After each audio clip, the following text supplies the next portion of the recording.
Can't get this shit to stay lit. Hi, I think we're live. Yeah, I'm not going to use Kid Nate's live or Kid Nate's line. This is the MMA three-way, joined by a duo of Bloody Elbow's finest. This is Dallas Winston of Bloody Elbow, joined by the crack-smoking Connor Rubush. Wait, Rebush? Say your name for me. Connor Rebsh. Rebush. What was that? That didn't help. Rebush. There you go. It makes no sense. Just pretend there's not a U in it. It's like a bush that's been done over. It's the Rebush. People tried that. My name is very hard to make fun of. People tried that in elementary school. It doesn't work. Really? Seemed like we could come up with something. That's another show right there.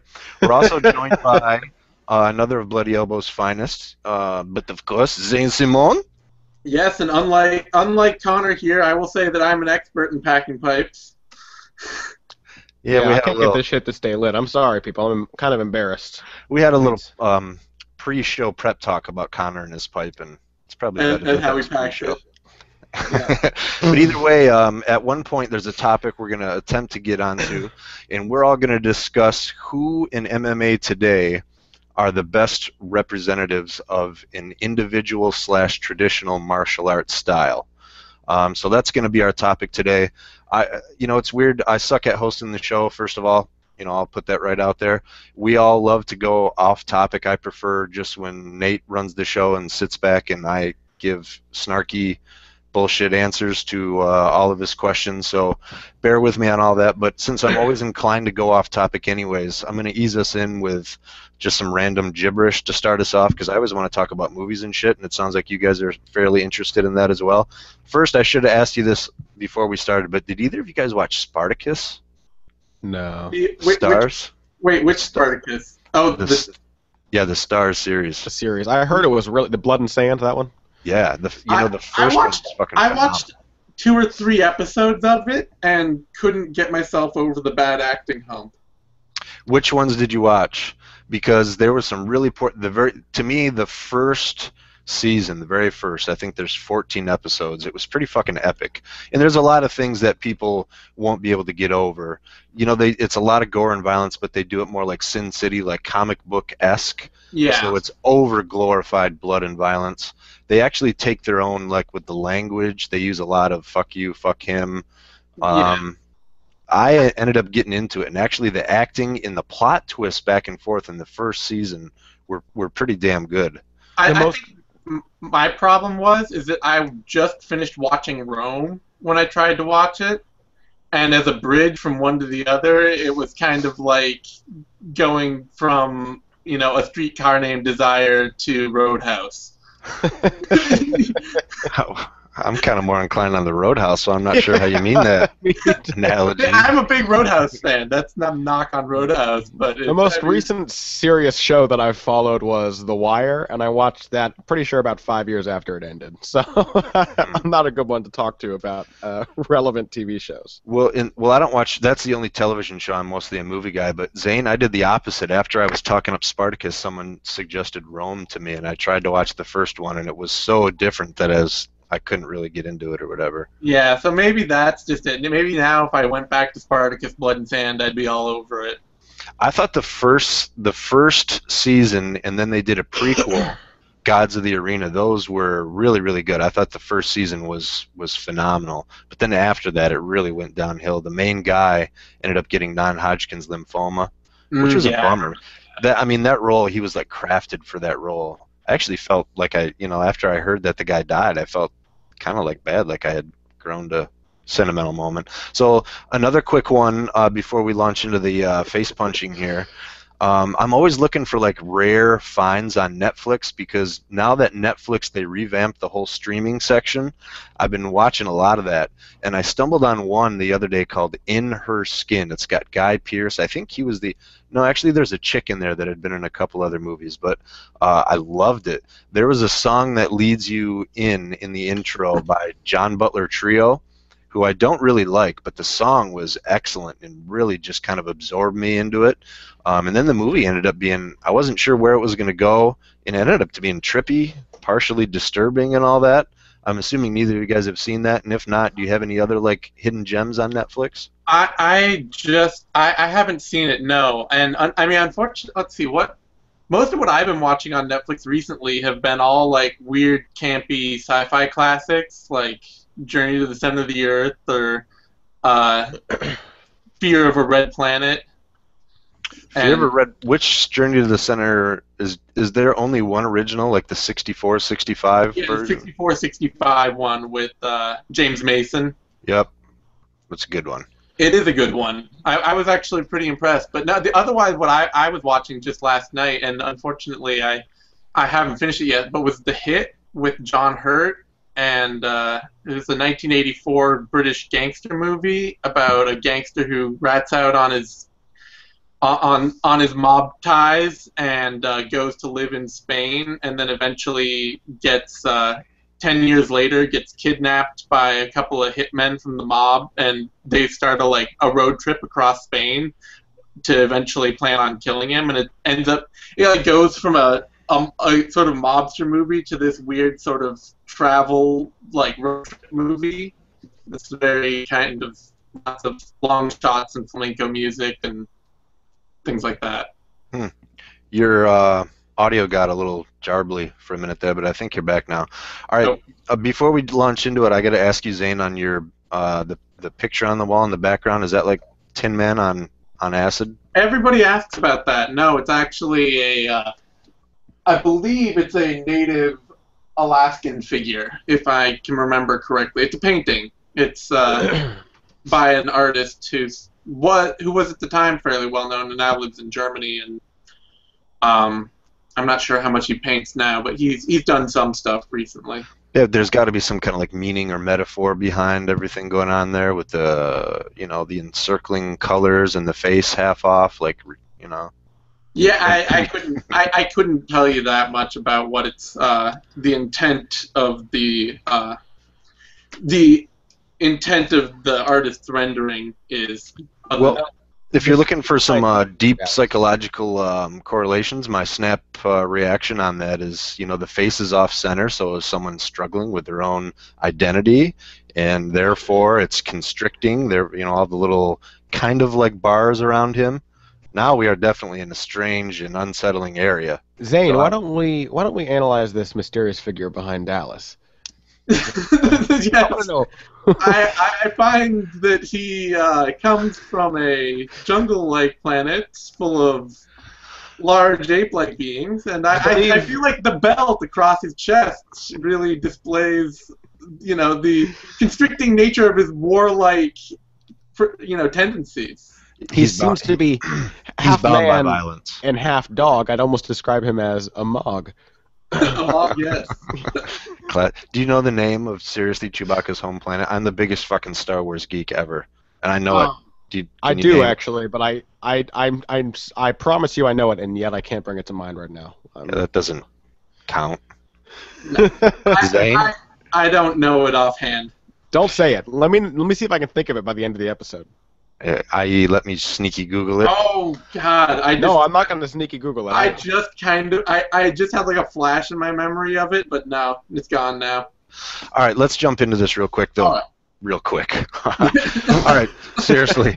So back to our topic of discussion. I have to kind of do a little bit of a lead-in disclaimer on this because really the answers have a huge potential to be greatly conflicting, and it's because when we want to identify someone who really embodies their respective traditional or singular, an individual martial art, the problem is that you'll find none of those at the top level because it's impossible almost to be, I can't really think of any, a champion or elite class or even noteworthy if you rep one single style and have because that usually implies weaknesses all the way around. So there might be some guys in here who you have barely heard of, have never heard of before, but they're being offered because they are just that. They really embody a certain particular martial arts style. Then there might be other guys that everyone is extremely familiar with, but obviously that style might not shine through much or at all because they've tailored and adapted their game to be well-rounded, diverse MMA fighters. So anything you guys want to add? Did that kind of make sense as far as what we're going to talk about here? Yeah, no, that's very much where I was going with it. Right on. All right, so the list we're going to cover here: boxing, Muay Thai, kickboxing, karate, wrestling. I didn't mention this to you guys, but I specifically differentiated submission grapplers with submission wrestlers because I think those are two definite, divergent classes. Wrestle boxers, Judo, Sambo, and then I put a random category in for things like capoeira. I threw Dim Mac on there to see if you guys can come up with something good on there. So let's start, first of all, let's start with boxing. Who are some of the guys, when you think boxing and MMA, who are some of the guys that come to mind? We originally, my last disclaimer here, we wanted to elect one, but we all kind of decided there's not going to be one. And I said a list of 2 or 3, but shit, I have a list of 5, 6 to 7 for most of mine. So let's hear some opinions. Boxing. Connor, why don't you start us off? Oh God, I was just about to ask for somebody else to do it. There are so many guys in MMA that have good boxing or guys that rely on their boxing that I don't feel are particularly stellar at it. Even down to guys like Junior Dos Santos, one of the best known boxers in MMA, isn't really a great representative of boxing technique or of a style that really speaks to boxing. Lately, I've really been high on Eddie Wineland. And I think that Wineland very rarely kicks, but his style of boxing is reliant on the kinds of things that I like to see in boxers. He's not overly concerned with his hand position. He uses footwork and angles. He throws good straight punches. He doesn't jab as much as I'd like to see, but he's still a great counter puncher. The other guy who I really enjoy, who despite tending to get a little wild, is primarily a boxer, is Cub Swanson. And Cub actually is one of the few mixed martial artists I know of who spends time outside of his normal MMA gym training. He trains with Joel Diaz, who is the trainer of Timothy Bradley, among other well-known and very successful boxers. And it really, really shows. Cub Swanson has 8 knockouts in his entire 25-fight career, and 4 of those have been in his last 5 fights. He's really transformed himself from a guy with wild punching and good submission grappling to a well-rounded guy who relies on powerful boxing.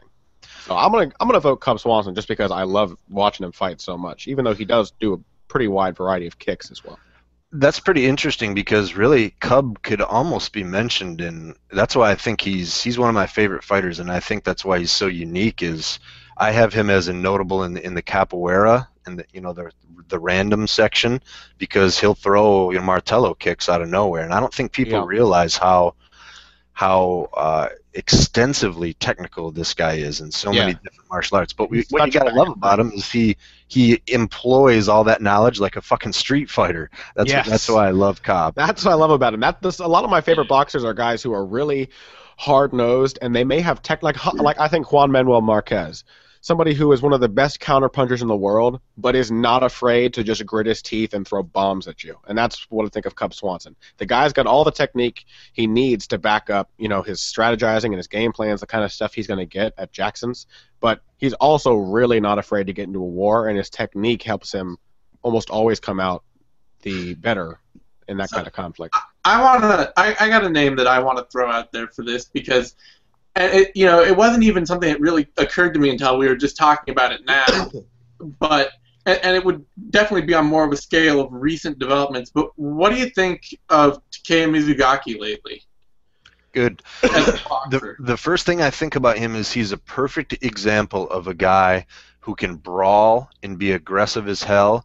But almost every time with every other fighter you see that, you talk about how it leaves huge defensive.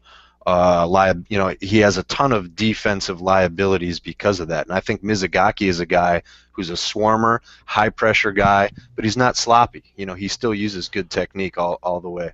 But I would probably be more inclined to put Mizugaki in the wrestle boxer category because a big part of the effectiveness of his boxing is the fact that he's a strong wrestler as well. He's not afraid to take people down in order to... Yeah, but I'm thinking, because I know that, like I said, there's a big history of Mizugaki as a sort of grappling, wrestling, boxing, clinch boxing fighter. But I'm thinking more particularly like his performance against Nam Phan, which didn't have that much wrestling and was for the first 2 rounds of it contested as almost entirely a boxing match. I would probably consider him a little bit more of a boxer because usually he uses his wrestling defensively. The only fight I can think where he really used offensive wrestling a lot was Carriazo, and that was because he was so much quicker and smaller. He did it to Perez a lot too in that fight to Yep. really throw him off. But I think, I mean, he's a fighter that's really quietly sort of hit this sudden peak in his career, and I think he's really gone unrecognized for it. As right now, I mean, you know, he fought for a title back in the day when he came out of what was he in before he came to the WEC? Where did they pull him out? It wasn't Shudo. What did you? Was it Deep or I'm not sure what he rose through the ranks of. Deep sounds better. I can't think of it. I think it might have been Deep. I don't know. Yeah, Someone but did that. they pulled him, you know, and that was obvious. He got this immediate title shot, and they're like, oh, he's a great fighter right then. And he's been up and down and up and down and up and down. And then very quietly now, he's really, you know, at the peak of his career. And he's looking a lot sharper and a lot slicker than ever before. And he doesn't have the defensive holes that typify a lot of the other guys who just box. He started in Shudo and then came and had a 6 or a 5-fight winning streak in GCM Cage Force. Oh, GCM, that was it. Greatest common multiple, which is Cage Force, really, right? Lost his first WC fight. Thing about Mizugaki, though, in terms of his success, the guy pretty much loses to top competition. I think he's on a win streak now because they're finally building him up and building up his confidence.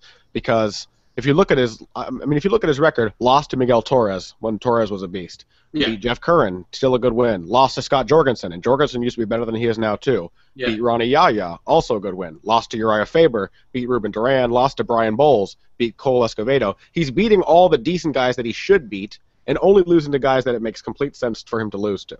Yeah. And he's not that old. You know, a lot of people think because he's been in so many wars and he's got a lot of fights. I mean, isn't the dude just like 30 or 31 at this point? He might even be in his 20s still. Late, I think he's close to 30. He might be 28, 29. So here's another one. How about a couple of guys in Bellator fit this mold pretty well. Patricio Freire, I think, fits it pretty well. Pat Curran is a solid boxer. But Eddie Alvarez is a guy who almost exclusively relies on this boxing and has a lot of tricks up his sleeve and the kinds of strikes that he throws. Michael Chandler, too, but Michael Chandler is more clearly a three-dimensional kind of guy who relies on everything. Eddie Alvarez is a guy who leans on his boxing and is still very successful with it.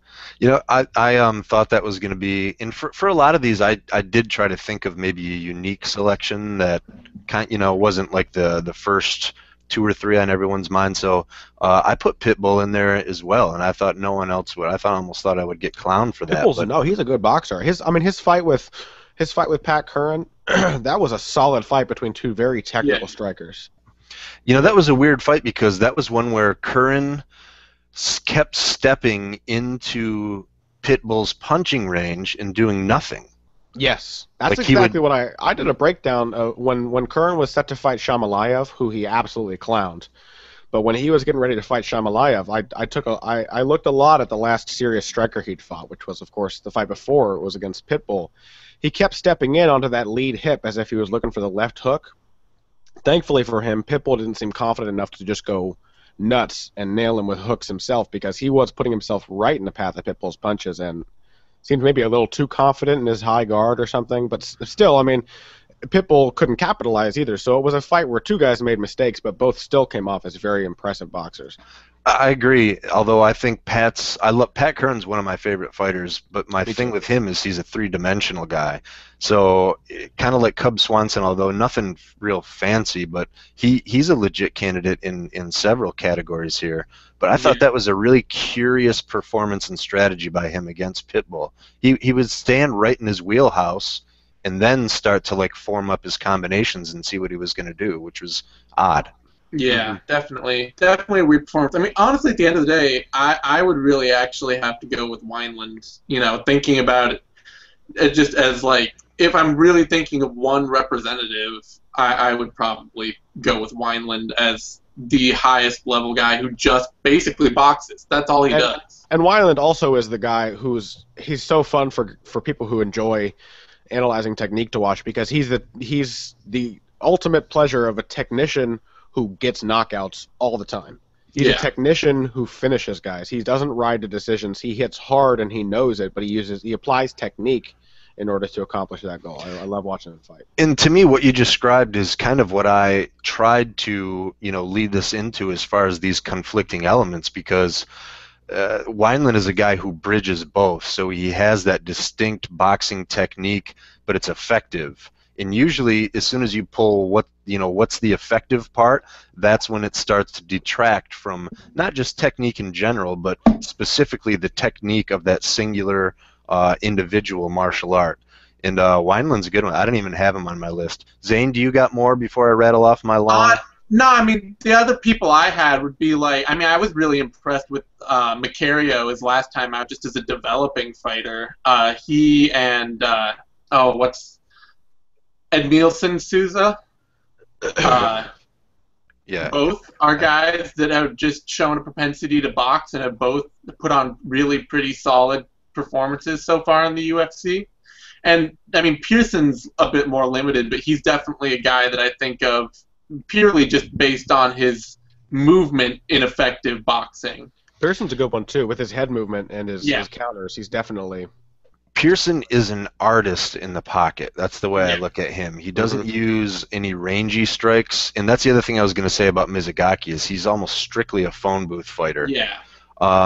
Pearson is an artist in the pocket, and the Barboza fight is a really good example of that, because everyone was terrified of Edson's wheelhouse, but Pearson dove right in. And I mean, when people talk about head movement and footwork and short little angles, he works on all these short little clips. His pace isn't let me set up and I'm going to throw this. It's let me get inside and I'm going to rattle off 2 or 3 or 4, not necessarily strikes, but it could be a shot in an angle, and then a 2-3 punch combo. I really like his artistry is always what comes to mind for me. I just want to see somebody in his camp, somebody give Ross Pearson like a double jab. Something to work his way inside a little more effectively, because once he gets in that pocket, he's a monster. But, that fight with Barboza was so close because Barboza was able to use his kicks to keep him out of the pocket sometimes. Once he got in that range, I kind of remember thinking that Ross Pearson won that fight. But it was very close, and it didn't have to be, because when Ross Pearson was inside, I think he was clearly the superior boxer. Yeah, I totally agree, and I think that was a great strategy against Edson too. I think with everybody that we select here, I think there's only going to be a few exceptions. I think there's always going to be 1 or 2 limitations on their style, and you're dead on with Pearson. He doesn't use, and you don't have to come up with a different range strategy. In boxing, you could throw some front kicks or even some leg kicks. I mean, there's other ways to supplement that, but it seems like he has not yet. Yeah. Okay, so I have a really, really long list here. And let's see, the ones who have been mentioned, actually I have a lot on here that haven't been mentioned. The ones that have, the first one that comes to mind for me is still JDS, Junior Dos Santos. Yeah. Because he is almost strictly a pure boxer. I think really the first shades outside of that was monumental, that spinning kick. That was a spinning hook kick, right? Well, the weird thing is that it was a spinning hook, or actually, I'm starting to like the term wheel kick that Joe Rogan uses. It's just much more direct and to the point, because there's already another strike called a hook. Then we start getting into Jeet Kune Do, confusing terminology territory. But not to be that guy, what you just said, but isn't a hook kick different from a wheel kick? Some people have made the distinction that a wheel kick is with the whole leg, and a hook kick involves the snapping motion of the leg. I personally would just call those 2 different versions of the same kick. I mean, it's like, is this a different punch than this, just because the fist is turned over? They're both hooks to me. I know what you're talking about, and this is what I both love and hate about discussions like this, is because there's always going to be someone, usually an expert in the field, which I actually like because I like to learn about stuff like that. To me, I would call every kick like that a spinning back kick, because really that kind of encompasses most of those. But a spinning back kick is a thrusting kick. A spinning back kick is a linear strike, whereas a spinning hook kick is... What's that? See, we're getting way afield here. Yeah, well, actually, but I don't, I mean, I don't give a shit, because this is the kind of stuff that I'd like to talk about. I assume some fans are interested in this too, but I don't. A spinning hook kick is very much like a side kick, but thrown with a spin to maximize the force. So it's really, Joe Rogan actually has a good explanation on that, as much as I disagree with things that Joe says. He calls it a turning side kick because instead of spinning around and using circular force to generate power, you're turning so that you can unfold your body into the strike. Yeah, instead of keeping your feet stationary and spinning your whole body around, you use little sub steps in your footwork to turn around. It's like a one pivot and your heel's pointing at the opponent and you shoot the kick out straight at them. But maybe I'm incorrect, but I don't think spinning back kick specified like a chambered thrust kick at all. That was any rear leg kick that you spun around and unhinged. And to me, wheel kick was the wheeling motion of more of a straight leg, similar to a spinning roundhouse, which to me encompasses quite a bit too. But to me, a hook kick has to have that swiping motion towards the end. That, to me, that's what kind of designates the hook part of that. The hooking of the leg, yeah. The hooking, don't you love it when Boss Rutan says hook? He's going for a hook to the body. I love that shit. All right, so let me rattle off the rest of my list. I don't dare stop I did want to say, by the way, I'm sorry, but Junior Dos Santos, the funny thing is, you say that's the first time we've seen of it, but in reality, Junior used to kick a lot more at the beginning of his career, and when he has unloaded some round kicks on people in the UFC, he's a good kicker. He's very effective. I'm trying to remember which fight I saw it in where he just unleashed a vicious body kick at the end of a punch combination. If he just employed a little more Dutch-style boxing rather than just looking for the knockout with his hands, he'd be more effective because he is a talented kicker, and he's just kind of gotten away from it. Was that Big Country that he unleashed that big kick to the body? Yes, and the knees on Big Country, too. Yeah. So, again, that's a good example. We're talking about JDS as a boxer, but he clearly uses some standard kickboxing, Muay Thai, things like that. But the boxing defines his game. Yeah, that's what I think. And to me, really, because of his status and how prevalent boxing is, he's kind of the first one that comes to mind. But I got a bunch of other ones here. First one that maybe not so popular, but I put Mark Hunt in there, man. He's lauded as a kickboxer, but the dude rarely ever throws kicks. Almost all of his knockouts are via boxing, and that dude has some quickly released and nasty jackhammers. What are you guys' thoughts on that suggestion? Yeah, I definitely think of him as more of a kickboxer, mostly just because of his accolades as a kickboxer. But it's true. I mean, he's 85% boxing, 15% kicking. And it's some badass boxing. Oh, yeah. I mean, like, he does not mess. That's what I like about Mark Hunt, is that he comes as this highly credentialed kickboxer, but again, he fights like he's in a street brawl. Big, really effective. It's not that it's not technical, but it's meshed with enough brutality that it's maximized in efficiency. That's why his fight with Ray Sefo in K1 was, I mean, that's not the only reason it was fun, because that fight is just amazing for so many reasons. But those two guys are so similar. Not only are they both Polynesian, big, strong Pacific Islanders, but they're both kickboxers who really rely on their hands, both have huge power and incredible chins. It seems to be just kind of the mentality. I mean, it's also because of his build. Mark Hunt throws hard kicks, I think almost just because of the size of his leg.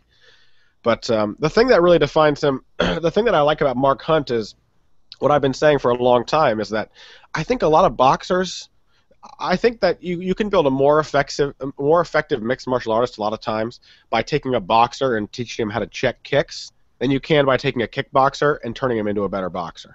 Because being able to throw hands, it's closer to the target, takes less time, expends less energy. You basically need fewer athletic talents to be able to box effectively.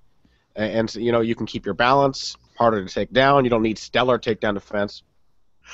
And that's Mark Hunt. And Mark Hunt checks kicks. The one thing that really struck me when he was fighting Czech Congo is that Czech was trying to Czech threw a couple leg kicks at him, and Mark caught that shit on the top of his shin, right under his knee, and Czech completely stopped throwing kicks after that.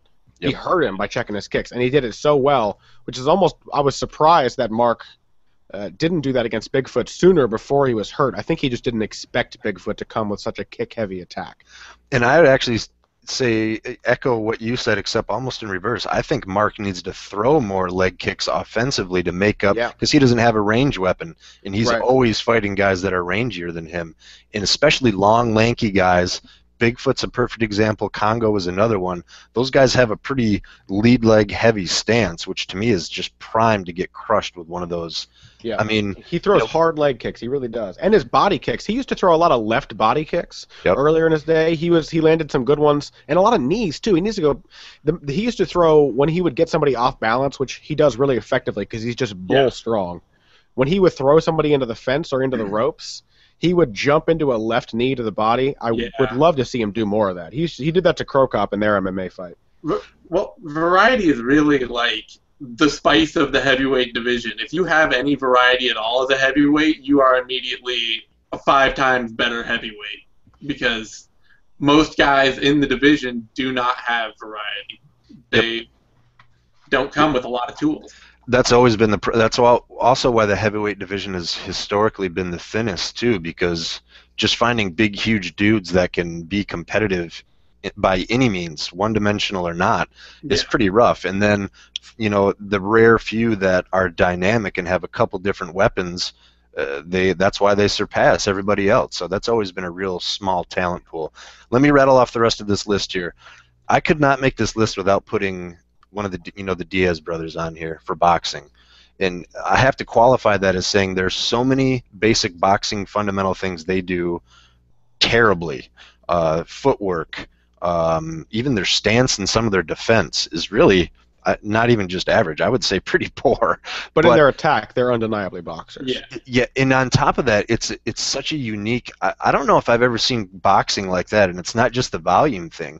These guys use what I have always been fascinated with is kind of like the corkscrew punch or the casting thing, because it's not straight punches. They'll actually loop it in. Like Fedor to me was a classic. Fedor and Alex did that a lot. And I don't think people quite understand how much the timing and the angle that strike's coming in just wreaks havoc on your defense. The guy will throw a couple straight punches, and in a striking match, it's all about getting a feel for your opponent's rhythm and timing. And after a couple of those straight ones come in, all of a sudden they throw one, and you're expecting it to land at that same tempo and in the same spot, but it lands a half second later and somewhere weird behind your ear. They can sneak it around behind your guard. So I think that their style is innovative. I really like where Nate Diaz is going with his boxing too, because Nick has always kind of reminded me of the boxer Antonio Margarito, where he's a long guy, but he likes to get inside, go forehead to forehead, and bang shots to your body. And I think for so long Nate was trying to fight like Nick, but Nate has recently kind of become a little more of a. This is way too big of a comparison for his actual skill level, but he's sort of adopted the style of like a Vladimir Klitschko, where he really uses his length, leans back a lot, throws jabs, long hooks, and has started to fight more like a long, tall fighter, which he is. And with a little more improvement in footwork, Nate will be I mean, what he did to Gray Maynard, that counter left that he threw when Maynard was trying to shoot on him was beautiful. Oh, yeah, he destroyed Maynard. I was just going to say, in his last fight against Gray Maynard, that's the first time. I mean, there's been shades of it. He started to do it a little bit against Marcus Davis, but that was the first time that Nate Diaz showed enforcement from the fringe. He used his striking from range. Yeah. And Gray Maynard's another guy, by the way. Gray Maynard is a guy who has really solid boxing technique and can just never seem to put it together. Yep, I agree with that. He deserves to go on this list, too. I had to put Vitor on there. I mean, to me, maybe he should be right up there with JDS, because he's been like the archetype for boxing almost since the beginning stages. And even though he's adding some shit now, I can't think of a lot of guys I would pick over Vitor in a straight boxing match. Other MMA guys. Yeah, I mean, it's interesting because it's sort of like this weird thing where for years he had, for years he was the best boxer in MMA when MMA didn't really have any boxers or hardly any boxers at all. And then now that you see a lot more guys who do box really pretty decently, he's suddenly become like this sort of karate kickboxer. His boxing has improved too, though. His boxing has improved. Oh, yeah, no question at all. I mean, the big thing he's done lately that I've seen is just patience. That was always the thing with Vitor, was that he would either be fully on, the switch would be flipped, or it would be turned off. And now that he's got these 3 vicious head kick knockouts in a row, and everyone's always known what a violent finisher he is. Now he's starting to develop this aura where if he's just patient, the guy who's in there with him is panicking. They know that he's just waiting for the big shot. Yeah, and that's a huge difference for him. The ability to actually wait for the opportunity to come and then uncork 2 or 3 fast strikes and then wait for the opportunity and just, like, time things and not just go in and, you know, live by the sword, die by the sword. Yep. It makes him a much better fighter. With Vitor, what I think makes him so unusual is you rarely see guys that are lightning fast and still have big-time punching power. And not only does he have both of those two down, but his accuracy on top of that. Yeah. Usually when you throw one of those elements in the mix, the other 2 tend to suffer.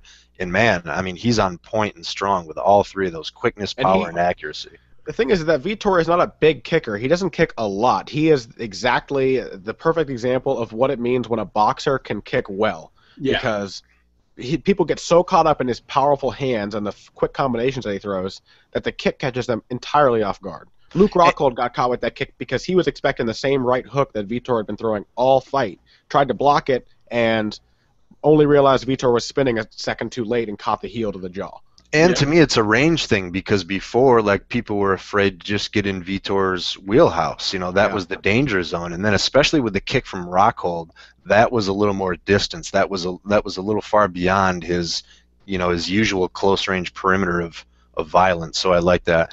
I did throw Anderson Silva in here. I don't even want to talk about that because I think it's obvious, and I think if you boil that down, go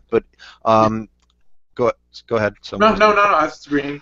2 other ones that I threw in that might be that popular, Frankie Edgar, and I think the key with Frankie is when we were just talking about Pat Kern and Pitbull Ferrer, the answer to all that, no pun intended, is exactly how Frankie Edgar fights. What makes him so special is if he is in a range where you can hit him, he's moving at light speed, he's popping off a bunch of strikes from a lot of different angles in your face, and then he's gone. So he is never hanging out in his opponent's wheelhouse. And even though his footwork and movement, you know, we always say it's not traditional, but maybe for MMA it is because traditional stuff doesn't always relate or even matter in MMA. I think he's got a real brilliant strategy for overall movement in the cage. I'm kind of the opinion that without his wrestling, Frankie's boxing would be terrible, and that he would get lit up on the feet 3 times as much as he does now. I have trouble, even though he mostly uses his hands on the feet, I think that he has to be classified as a wrestle boxer more than a pure boxer because without his wrestling threat, I mean, Vitor doesn't have to threaten people with his wrestling or his jiu-jitsu to make his boxing work. Frankie needs that wrestling, you know, or like Pat Curran can box somebody up. Even though he's a good wrestler, he has won striking matches with guys without going for a single takedown. Frankie... I think the thing I would say to that too is that I can't think of Frankie without the knee pick, basically. Without where he steps in, he gets behind the knee, and he pushes you down.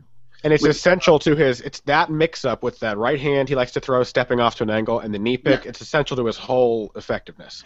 Yeah, and that running knee tap is beautiful when he does that. And that's kind of what the overall theme of the show is. That's an excellent point, but at the same time, if you just look at some footage of Frankie Edgar and some of his combinations in footwork and movement, I mean, I think that's, I don't know, it's warranted under it, and I'm not being defensive or whatever. No. If Frankie Edgar, though, if because of his boxing and everything, we'd call Frankie Edgar a good boxer, then I got to say Rick Story as well, who is a wrestle boxer in the purest sense, but is actually a very competent boxer. Absolutely. To me, though, Story's way more, like, the point you made is way more salient to Story because he's wrestling, you know, much more often. Let me throw in my last one, and this is one that no one's mentioned yet. Mousasi. Gegard Mousasi. Good call. Mousasi beat Latifi with a jab, pretty much with his jab the entire fight. And yet it wasn't a boring performance like when Rory McDonald beat Jake Ellenberger with his jab. Mousasi made a jab clinic look good. Dude is a brutal boxer. And I mean the Babalu knockout is the best. I mean, he sent the Spirit World punch. You know what I mean? And that was a thing of beauty right there. All right, well, we're gonna have to either cut some categories off or go through them faster because that was number 1, and I feel like we're 10 hours into the show. Why don't we combine Muay Thai and kickboxing? Okay, yeah, we can do that. Although, all right, we can do that. They're different, but I think it's fair. Yeah, and we were saying beforehand, like I had a couple guys that I wasn't sure, so that'll come out in the discussion. But all right, let's go to Muay Thai / kickboxing. Zane, start Best us kick off. fighter. All right, so I'm gonna. We just talked about Musasi a bit, and I consider him to be one of the more pure kind of Dutch style kickboxers. But even to that point, he does box a lot more than he even uses his kicks. So I think the person that I'd really actually like to go with here is Brandon Thatch. Ooh, that's a good one. As a guy who is really trying to put the screws to having something closer to a traditional Muay Thai game. Not purely, but, something closer. A lot of knees, a lot of elbows, a lot of clinch work, and then great combinations from range, closing in with kicks. That's a good point. Although I don't remember Musasi throwing hardly any kicks. That's why I picked him as a boxer. I was thinking Musasi in my head because I know the Dutch. He trains a lot of the Dutch style kickboxing, but and he's competed in K1. Yeah, and he came up in K1. And smacked who? God damn. Kyotaro. Was it Kyotaro? I think so. Smashed him with boxing though. No kickboxing. Yeah. Boxing and aggression, just raw aggression. And to me, that's the theme. Total tangent, and I'll let you talk after Zane because I don't want to go off on this. But I think the success of guys like Overeem and Musasi are because they bring an MMA mentality into kickboxing, which we've kind of talked about. Yeah, I absolutely agree that was a big thing with the MMA. When MMA was really MMA fighters were really having a lot of success in kickboxing. They aren't really right now.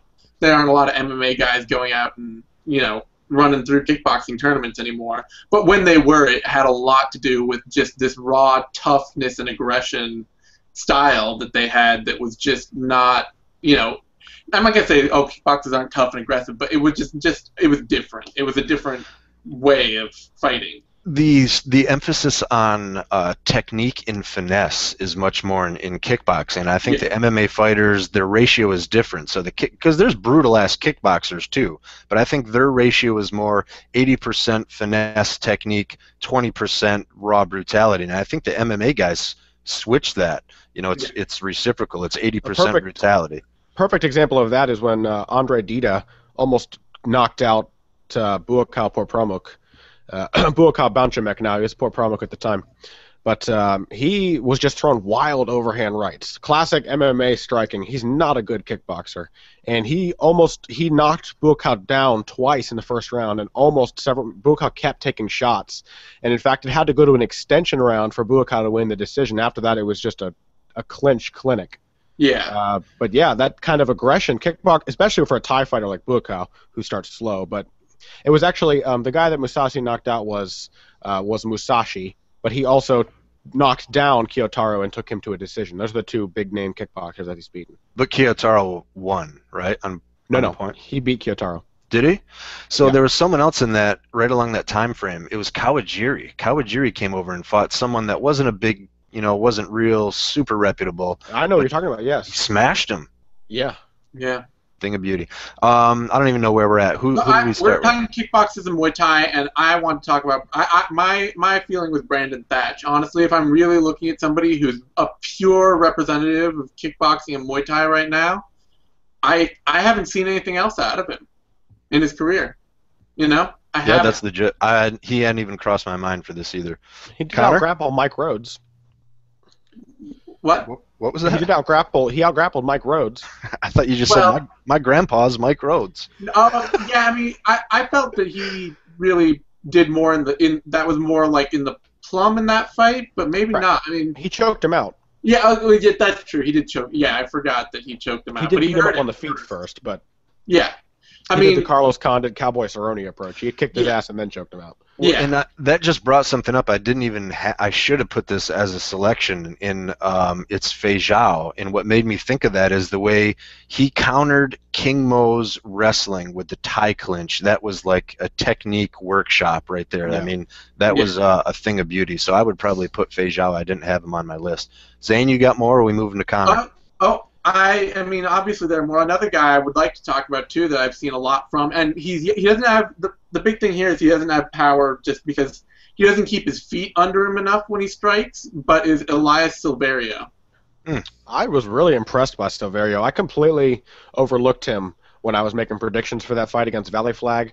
That was exactly the way you fight somebody who rushes in face first like Valley Flag. His pivots, he threw pivot hooks, switch kicks to the body, and then was just striking, moving backwards at all times, knew exactly when to plant and throw, and then exactly what angle to leave range on again. Really. Yeah, he's got great Muay Thai. He just hasn't developed power at this point. That's the thing, is that he doesn't knock anybody out. Connor, what you just described, I always used to try to, kind of embellish a little bit when I was doing dissections. To me, that's like guys that use range well, and they just keep like a force field of strikes. They surround themselves with this barrier of nasty strikes that you just have to navigate your way through there. Connor, who you got on tap for the Muay Thai, Muay Thai / kickboxing guys? All right, I can't not mention Cosmo Alexander, even though who is in Bellator. He hasn't fought in Bellator in a little while, but really brings a pure Thai style to his kickboxing. And funnily enough, he's actually started adapting to MMA. He was already a purple belt in jiu-jitsu. He's not bad on the ground at all, and he's so strong that his takedown defense and his scrambling skills are superb. But he's actually adapted to MMA not by training more grappling, but by training in boxing. He's actually training boxing under Pedro Diaz, and he's a training partner to Guillermo Rigondeaux, who's one of the best boxers you could possibly train with in the world right now. But still, his approach, especially to his kick-heavy game, and one of the things that makes him such a Thai-style fighter, and he said this to Jimmy Smith before one of the fights because they were mentioning it in the commentary, is that he said, I don't care about getting knockouts. I'm comfortable taking decisions. And that's completely a Muay Thai style thing. He's comfortable dominating someone. You very rarely see knockouts in high-level Muay Thai. It's really just not even a goal. You just want to outclass the guy. Really?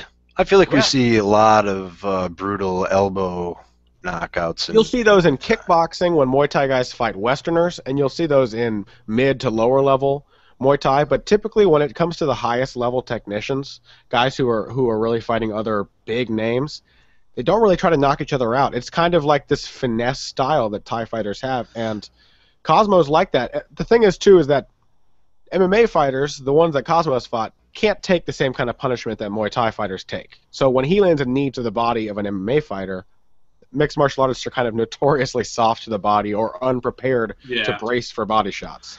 But and unfortunately, Thai fighters. Go ahead. No, Thai fighters just eat knees to the body all day, and very rarely will they grab somebody's head down and break their posture and launch a knee into their face. And there's also kind of a gentleman's agreement in a lot of Muay Thai bouts that you don't throw an elbow until the other guy throws one first. It's kind of we're going to make this a firefight. Okay, now elbows are open for everyone to use. But until you get desperate enough to throw one, the other guy oftentimes won't throw one back at you. I was going to say, unfortunately, Cosmo's propensity for decisions is probably why you're lucky to see him on a Bellator undercard sometime. But his domination in the kickboxing realm is just it's so complete. I just love his and hard kicks. I mean, the kind of kicks that you don't see from most Muay Thai stylists in MMA. He throws his hip into every kick. I was going to say, isn't to me the way I identify when a guy is really throwing hard, not necessarily Thai kicks, but kicks, is you look at how far he's turning his hips over. Yeah, a lot of it is hip turnover. The thing that a lot of Western gyms kind of ignore, I think, is hip thrust in the kicks. When you see Cosmo throw a knee, like a long knee to the body, it's the same exact technique as throwing a kick. He just doesn't turn his hip over at the end. So when Cosmo throws a kick, he launches his hip forward. He's throwing a knee and then whipping his hip through the kick. It's momentum. It's so much momentum going into those strikes. I'm glad you brought that up because that's something that I probably wouldn't have acknowledged as much. And I know exactly what you're talking about because we often see Thai fighters throw that. They'll end up knocking the guy out with a knee before the kick even gets a chance to unfold. Right. Yeah, you thrust the knee and then turn the hip over. It's hip. You throw the hip and then you pivot and turn the hip over at the same time. But you need to have that power from the hip itself for a really powerful kick. And Ben Henderson does that too. Ben Henderson's a guy who throws very good hip kicks. He throws from his hip. You know what's really weird is on the hip turning over thing, a guy you would never think of who hardly ever throw, but fucking like Frank Mir actually turns his hips over really well on. Frank Mir was blasting Daniel Cormier with body kicks. He has good kicking technique. He really that's what I see in Junior Dos Santos too. Those knees and kicks he was throwing against Roy Nelson were really solid. Yep. But the example of guys who focus too much on turning over without thrusting their hips first, is like when Rory McDonald throws a round kick, it just kind of slaps. He often turns his hip over and ends up almost with his back facing his target, like he's just dragging his foot across their face. Which is why he's not knocking people out with those Brazilian kicks he throws, because he's not throwing his kick at them. He's just kind of lifting it and then slapping them with it. Yeah, I was gonna say, to me, I wouldn't have mentioned him because those are almost like like snap kicks. You know what I mean? They're Well, not you like can still hit power with a snap kick. I mean, if you look, the kick that Anthony Pettis knocked out Joe Lozon with, that was a snap kick.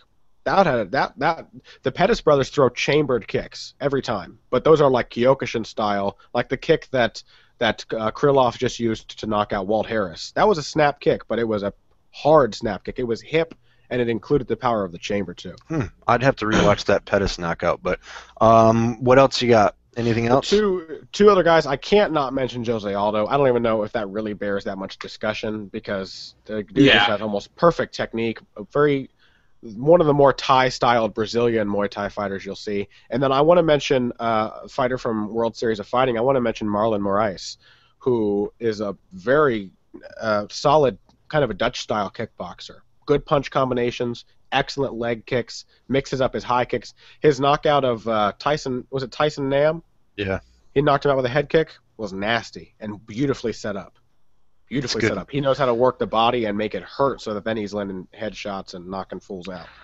Well, so for my list, there's a couple, to me, obvious ones that weren't mentioned. And to me, especially if we're combining Muay Thai and kickboxing, I mean, is there a better kickboxer in MMA ever than Anderson Silva?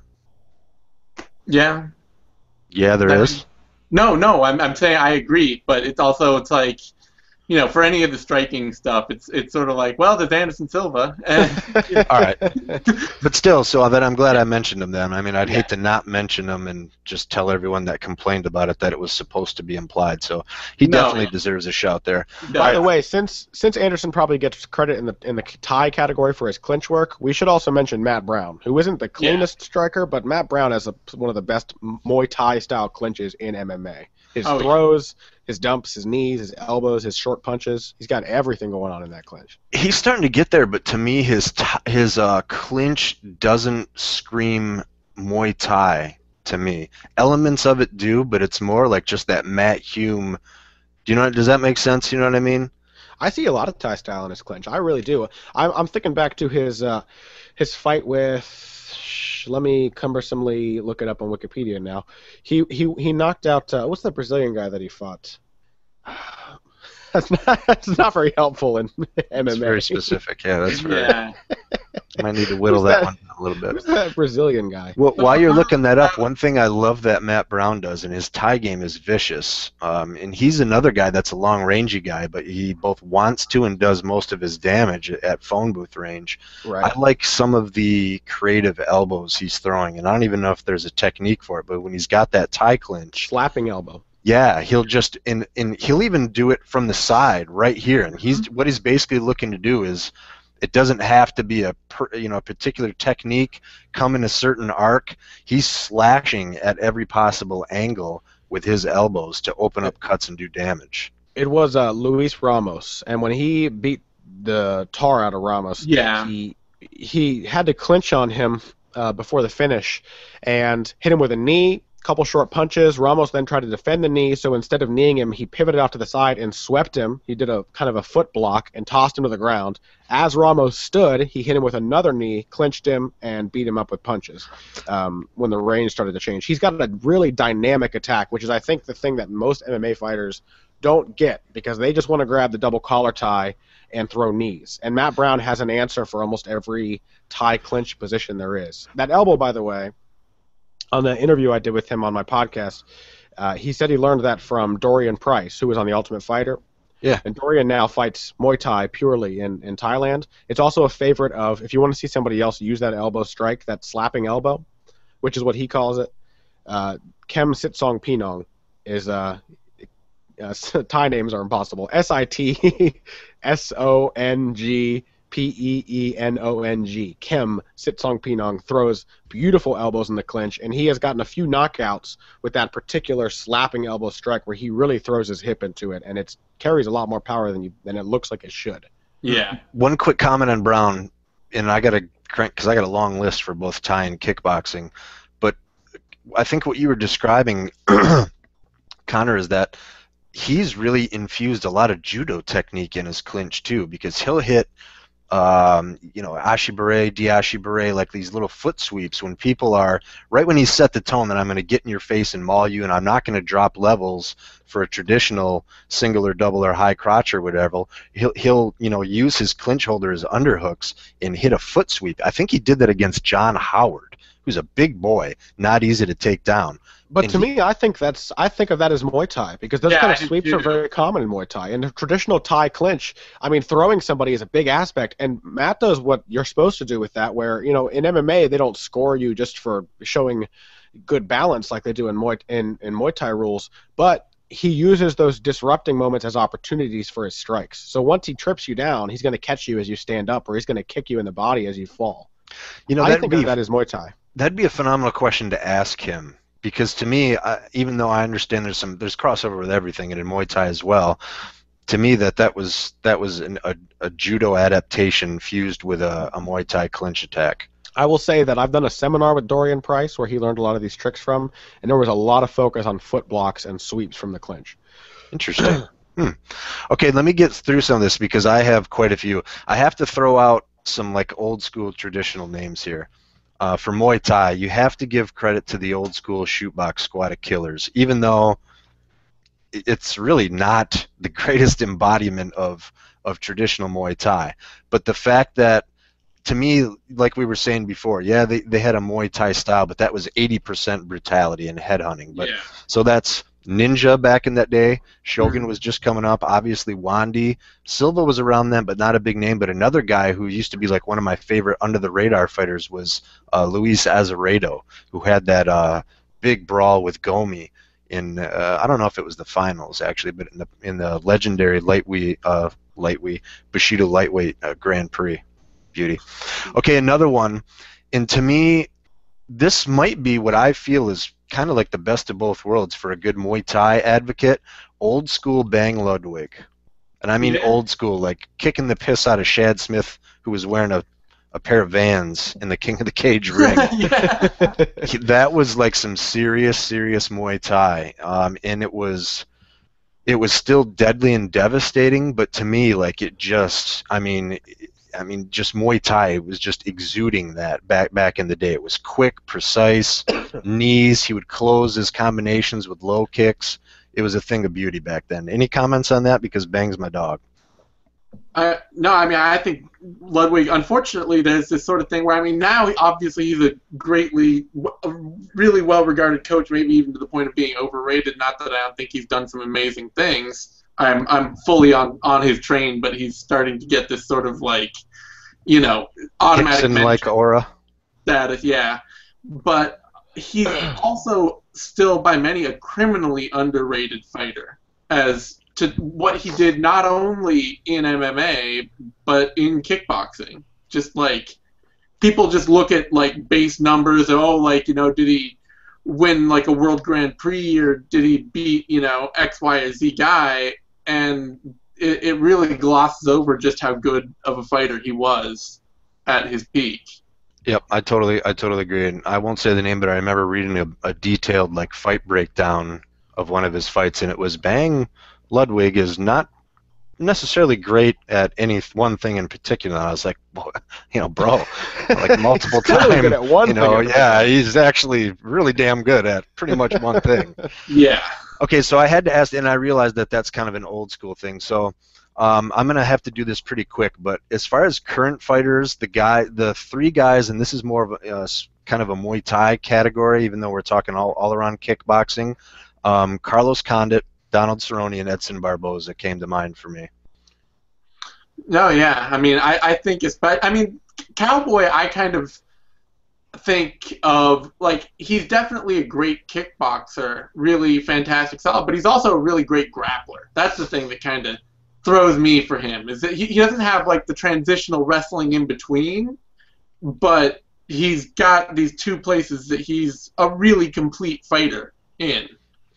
If I had to pick one out of all that, to me, Condit is probably the most pure Muay Thai stylist of the bunch. Probably, and well, Barboza really doesn't do anything other than. I actually kind of think that Cerrone is a more Muay Thai style fighter than Condit. Condit's very much from that Winklejohn school of striking. He's he throws a very Winklejohn, not John. What's Winklejohn's first name? Mike Mike Winklejohn style. And when you see Holly Holm fight, her style of kicking, the way that she strings punches and kicks together and works her way into the clinch, it's the same kind of thing that Condit does. Brandon Thatch's style is similar. A similar type of kickboxing, and then in fact Brandon Thatch and Carlos Condit are very similar fighters, except that I think Brandon Thatch hits a bit harder. But Cerrone strikes me as a more Muay Thai style, particularly because he loves those long knees and he loves switch kicks. And almost nobody throws a switch kick in MMA as well as Cerrone does. Everybody kind of thinks that it's this way, or that it's either too slow, which Joe Rogan would have you believe that most MMA fighters throw switch kicks because they can't throw lead leg kicks, and while that may be true, it gives the impression that the switch kick is somehow an inferior technique. And Donald Cerrone is the antithesis to that idea because he launches into some vicious left kicks to the body and the head. The double switch kick that he used to knock down Dennis Seaver in their fight was a thing of beauty, and the kind of hesitation, the broken rhythm that he threw that with. It was a quick switch kick to the leg, and then a long, loaded-up switch kick to the head, and it took so long to get to the target that Seaver was already starting to counter before it landed, and he got caught mid-punch and knocked down. His timing with those kicks is like he's not afraid to take this long load-up motion to put power into the kick, because that motion is what makes people hesitate and afraid to react. They don't know when the kick is coming or where it's going to land. Cerrone's probably got the best switch kick in MMA, wouldn't you say? Yeah, I mean, there are guys. Barboza throws a very good switch kick as well. Barboza, some of those Brazilian guys throw good switch kicks. Aldo's got one, though he doesn't rely on it a lot, and so does Barao. But I would say Cerrone's the best known for his switch kick, and it's like somebody once described it as his special move. Like they expect to see a little bar loading up at the bottom of the screen when Cerrone fights, like switch kick loading, and then when it starts flashing, it's just over. If you don't kill him before he gets the switch kick fully loaded, it's done. I like that metaphor, actually. It's a great technique for him, though. It's scary. Okay, so now I'm moving on to my kickboxing list, and this one I think should be obvious because no one mentioned him, but I mean Tyrone Spong. Oh yeah. Well, yeah. Spong. And they have a very particular style too. He comes from the same lineage as Andy Ristia, who just knocked out Giorgio Petrosian for Giorgio Petrosian's first loss in like 60-something fights. And they both switch stances a lot. They use a lot of shift punching. They both have a style where they're I would describe them as aggressive counterpunchers. They move forward and make you panic and react poorly, and they have Tyrone Spong. Obviously a huge puncher. Even at heavyweight, he's knocking guys out when really he was a middleweight. And Risty is the same way. Risty knocked out Petrosian just by sheer force of will and power.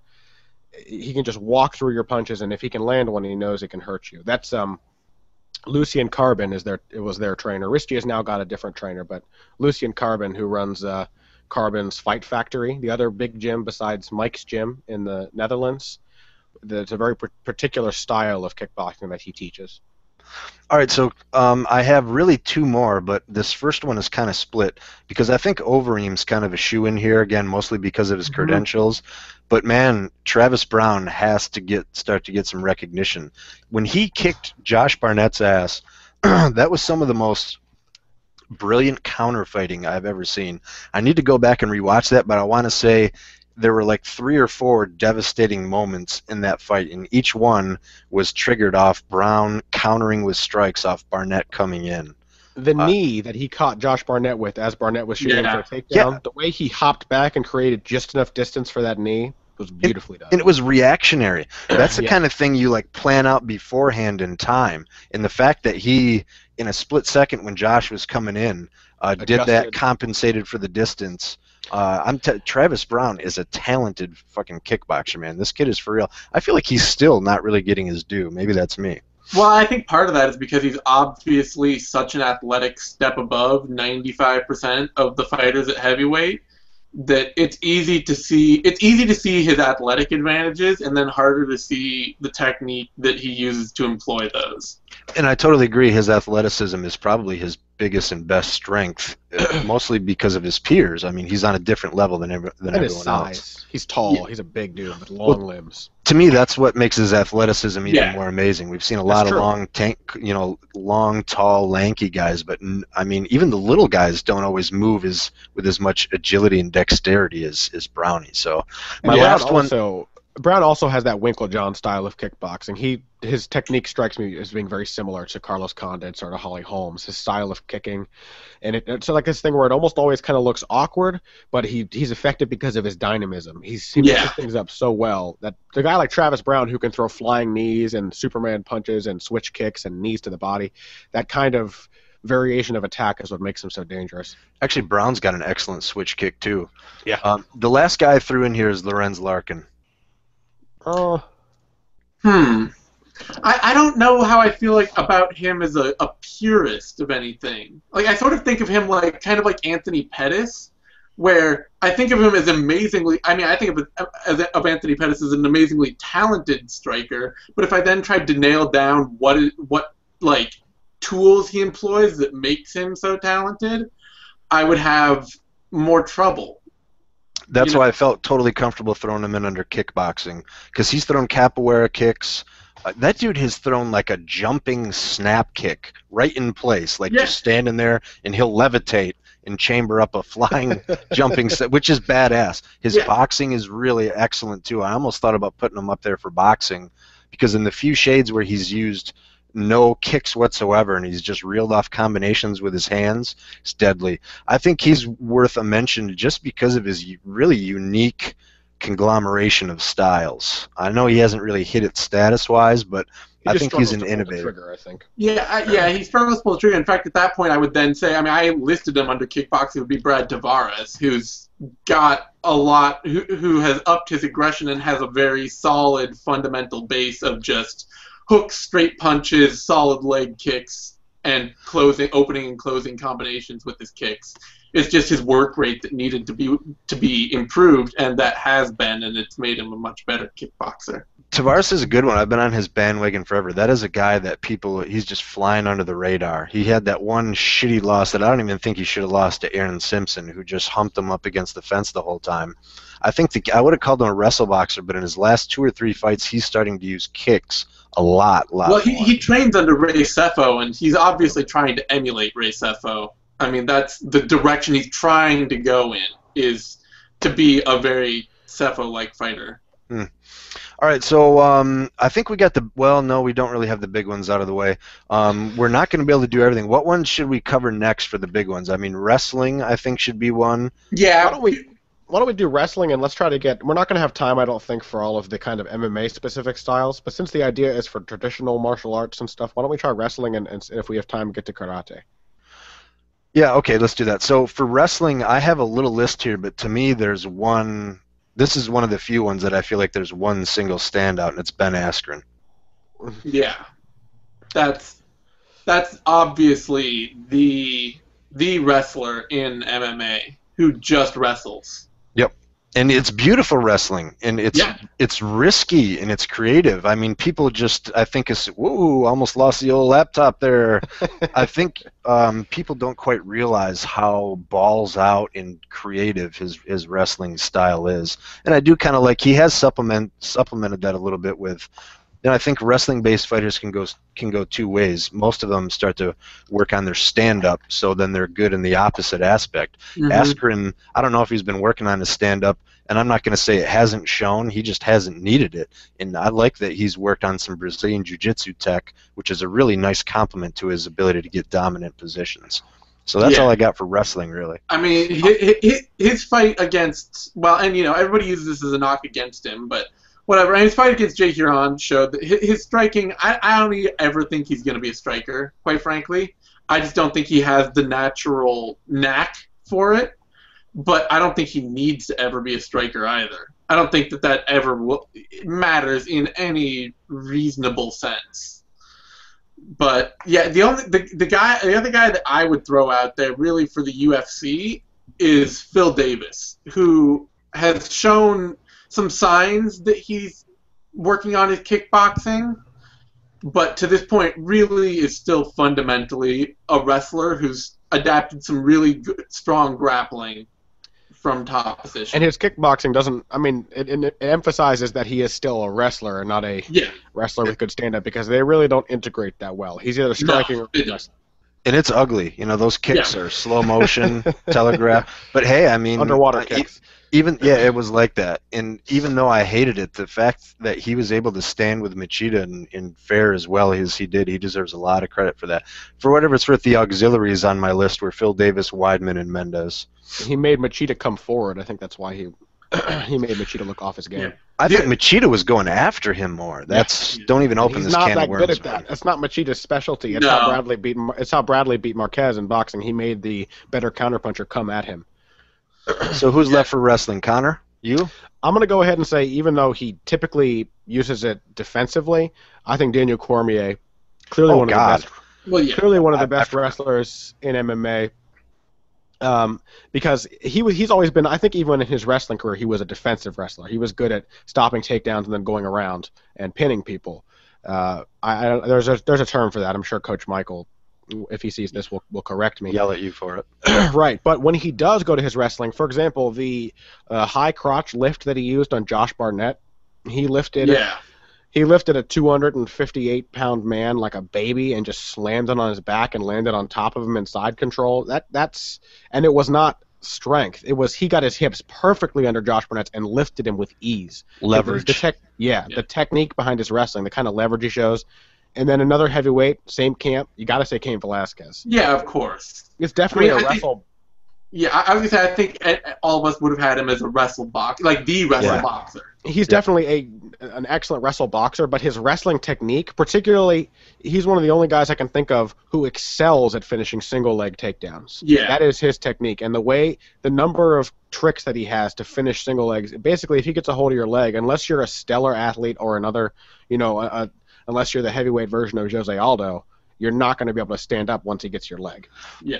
Going back to Cormier, I think his athleticism deserves a mention, because that dude is basically a bowling ball with arms and legs. Yeah. And the fact that he can move around so quickly and yet keep on balance and stay poised like that. And then he's such a dynamic kickboxer with his build. He was kicking Josh Barnett in the head, and Josh Barnett's like at least 6 inches taller than him. Yeah. Well, and Cormier is another guy that when he throws his hands, I'm not saying this is the style he uses, but it kind of smacks of casting a little bit, because he throws down from his pockets, and he's not always throwing tight, straight punches. He's using a lot of body torque and always.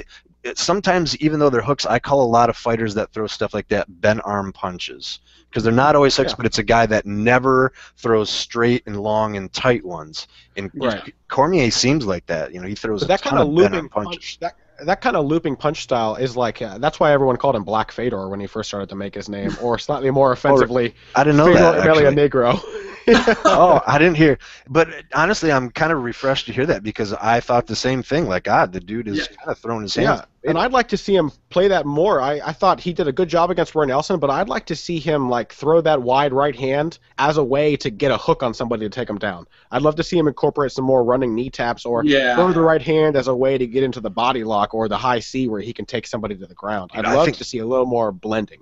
I agree, but I think Cormier's left hook is money. That thing is just a thing of beauty when he pivots off center and lets that thing fly. And when he does that, not only is that in itself a nasty strike, but he's off center and on an angle, and you're very vulnerable with him being, facing your right hip.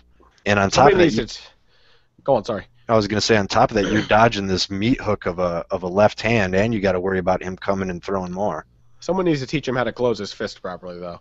That's why he breaks his hands. If you ever look at still photos of Daniel Cormier, his hands are constantly. I'm sure he trains a lot in boxing gloves, so he holds his hand with his thumb alongside his hand, or with a fist loosely formed, as you can get away with in boxing gloves, and he continually shatters his hands in fights because of it.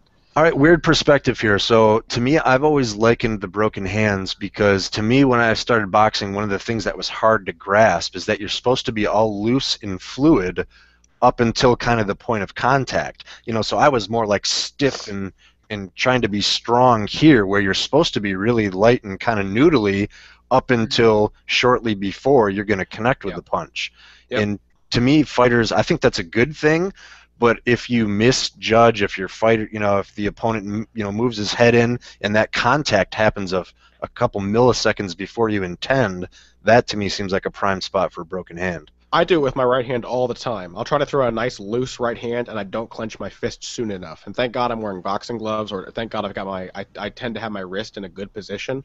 But that's the reason Floyd Mayweather is known for fragile hands too. He's so loose and fluid, but he connects with his hands unclenched all the time, and that's why he keeps breaking his hands too, even in those boxing gloves. That's kind of cool. Every time you go into, and I've done it with a bunch of different martial arts, but when you go in, and even if you think you've studied or watched or know, there's always a couple things that you realize, like, I had no idea, and this kind of changes everything. And with boxing, that was a big one for me, to stay fluid like that. Yeah, it's actually one of the things that it keeps bugging me. Like, I understand that you kind of have to train in boxing gloves to not break your hands when you're training for a camp for a fight in MMA. But it does kind of bug me still that fighters, like, I think a lot of guys, they just train their striking in boxing gloves, and then when they get into the ring to actually fight, they have a lot of technical problems because of it. Yeah, I have a pair of gloves. I wish I had them with me that I really like, that are bag gloves. They're the Rival RB5 bag mitts, and they basically kind of emulate the sort of gloves that guys like Joe Louis and them used to wear. They have an articulated thumb, so even though they offer a little more wrist protection like a boxing glove, and they cover the whole hand, you can form a proper fist and still get to focus on correct knuckle landing. It's the best of both worlds between an MMA glove and a boxing glove, right? Yeah, you wouldn't want to spar in it, but I would encourage more coaches to get their fighters to work the bags wearing gloves like that, because it's a nice median where you're protecting your hand, you're not ripping up your knuckles like you might with an MMA glove, especially your finger joint knuckles if they drag across the bag, or breaking your thumb.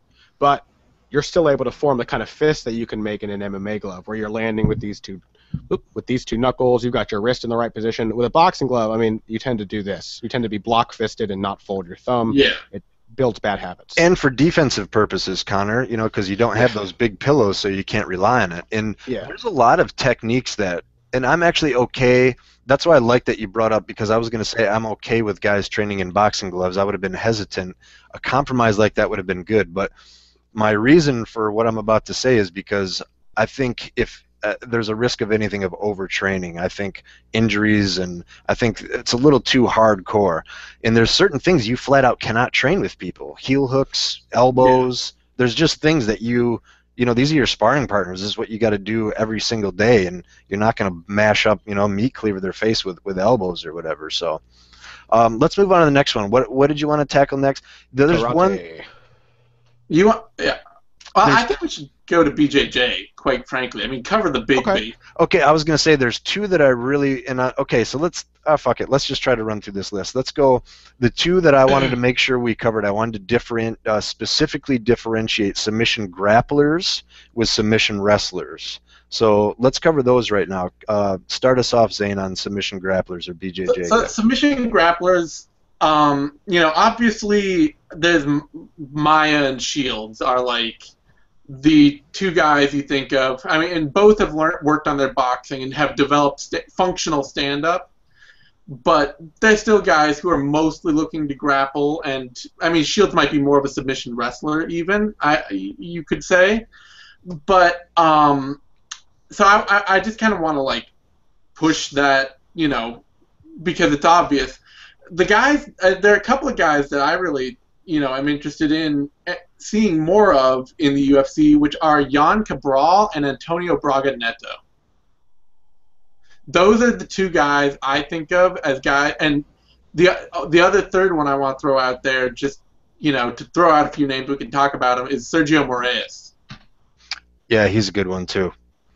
Those are the three guys that I'm thinking of right now, mostly when I'm thinking of pure submission grapplers in MMA.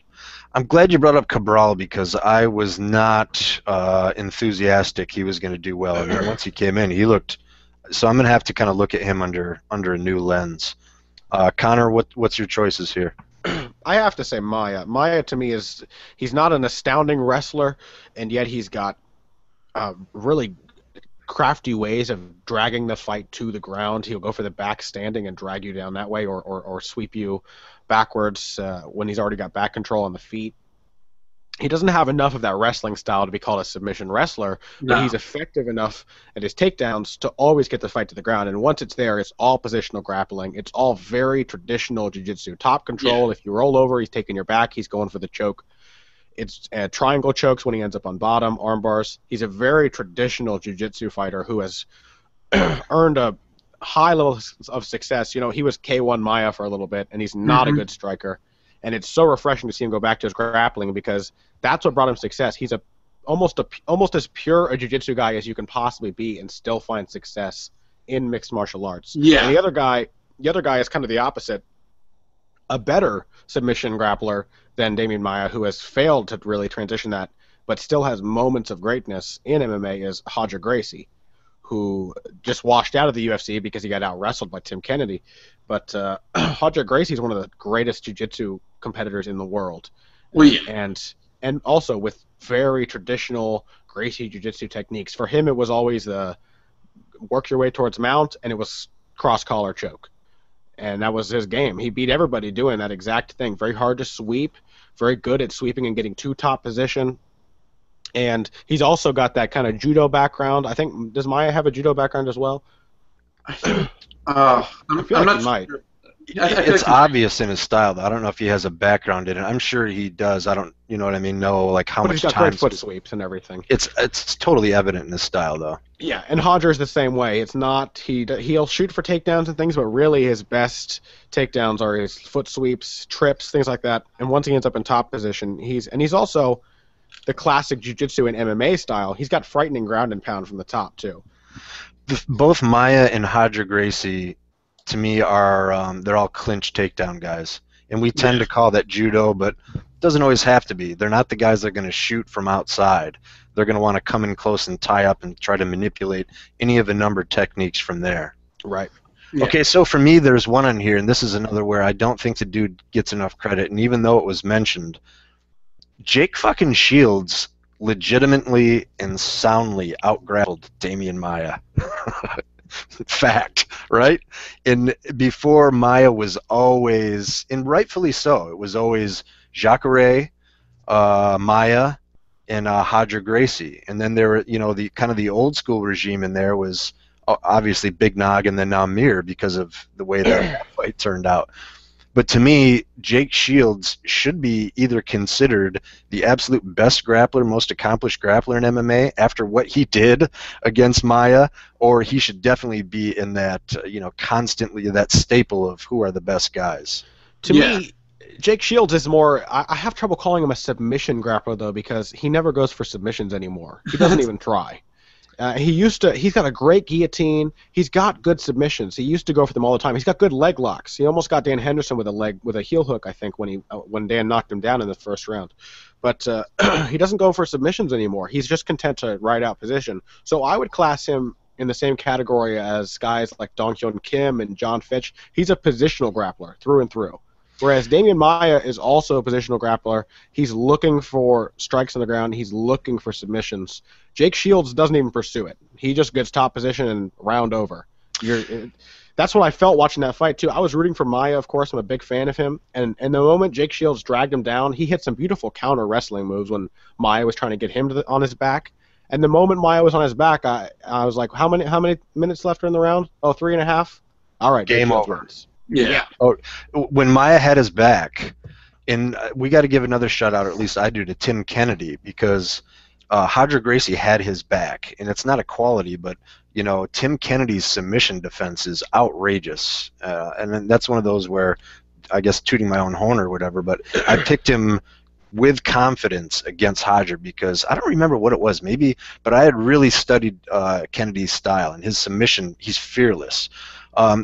So Roger Gracie had Tim Kennedy. If you had to lay out the worst possible scenario in MMA, right up at the top of the list unanimously probably should have or would have been either Damian Maia or Roger Gracie on your back with hooks in. And Kennedy had that and escaped it. And the way Shields pulled that hula hoop. First of all, if you have Maia on your back, it's like, how are you going to not get choked out? But the fact that Shields pulled off that hula hoop and then, got into control in a more dominant position was just outrageous to me. I'm tempted to argue, not really argue, but debate your point that he doesn't even go for submissions. But I'd have to go back and really look. I'm fine with him not planning on submitting Damian Maia. I think the position game was really smart in that chess match. I can't think of a whole lot. It seems like mostly guys avoid him. The only fight I can remember him being tangled up with someone who wasn't afraid to grapple with him and not only not pursuing submissions but not looking good was Martin Kampmann. Am I wrong there? Maybe Jason Miller, too. I remember that fight. Yeah, but I got to say Miller is a super, super underrated grappler. Oh, People would always point out, well, Shields almost got choked out by Jason Miller. Well, Mayhem's a pimp on the mat. I mean, people use that as a knock on Miller. I use that as a way to say how good Miller was. He almost submitted Jake Shields. Yep. He's a truly good submission grappler. He really is. And just knowing, if you watch Damian Maia fight Rick Story, knowing what happens when Maia gets your back and seeing Jake Shields able to escape that, not only escape it but counter it and put Maia on his back. That's some impressive shit. It's pretty amazing.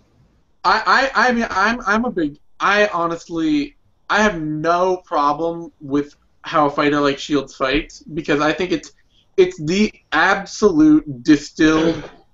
Are you effective at generating offense? Shields will be your test. If you are not effective at generating offense, he will not let you kickbox. He will not let you grapple. He will not let you wrestle. He will shut everything you want to do down. It is the litmus test of your effectiveness. Unless you're Jake Ellenberger. Although I guess that's... that's what I mean. It's the litmus test. And I got to point out, Jake's dad passed away shortly before that fight. And so for whatever it's worth, I just felt bad for him because of that. And another thing with Jake is, it goes right along with your comment, Zane, which is an excellent one. Jake is probably one of the least physically gifted or athletic guys in the UFC right now. Would you guys agree? Yeah.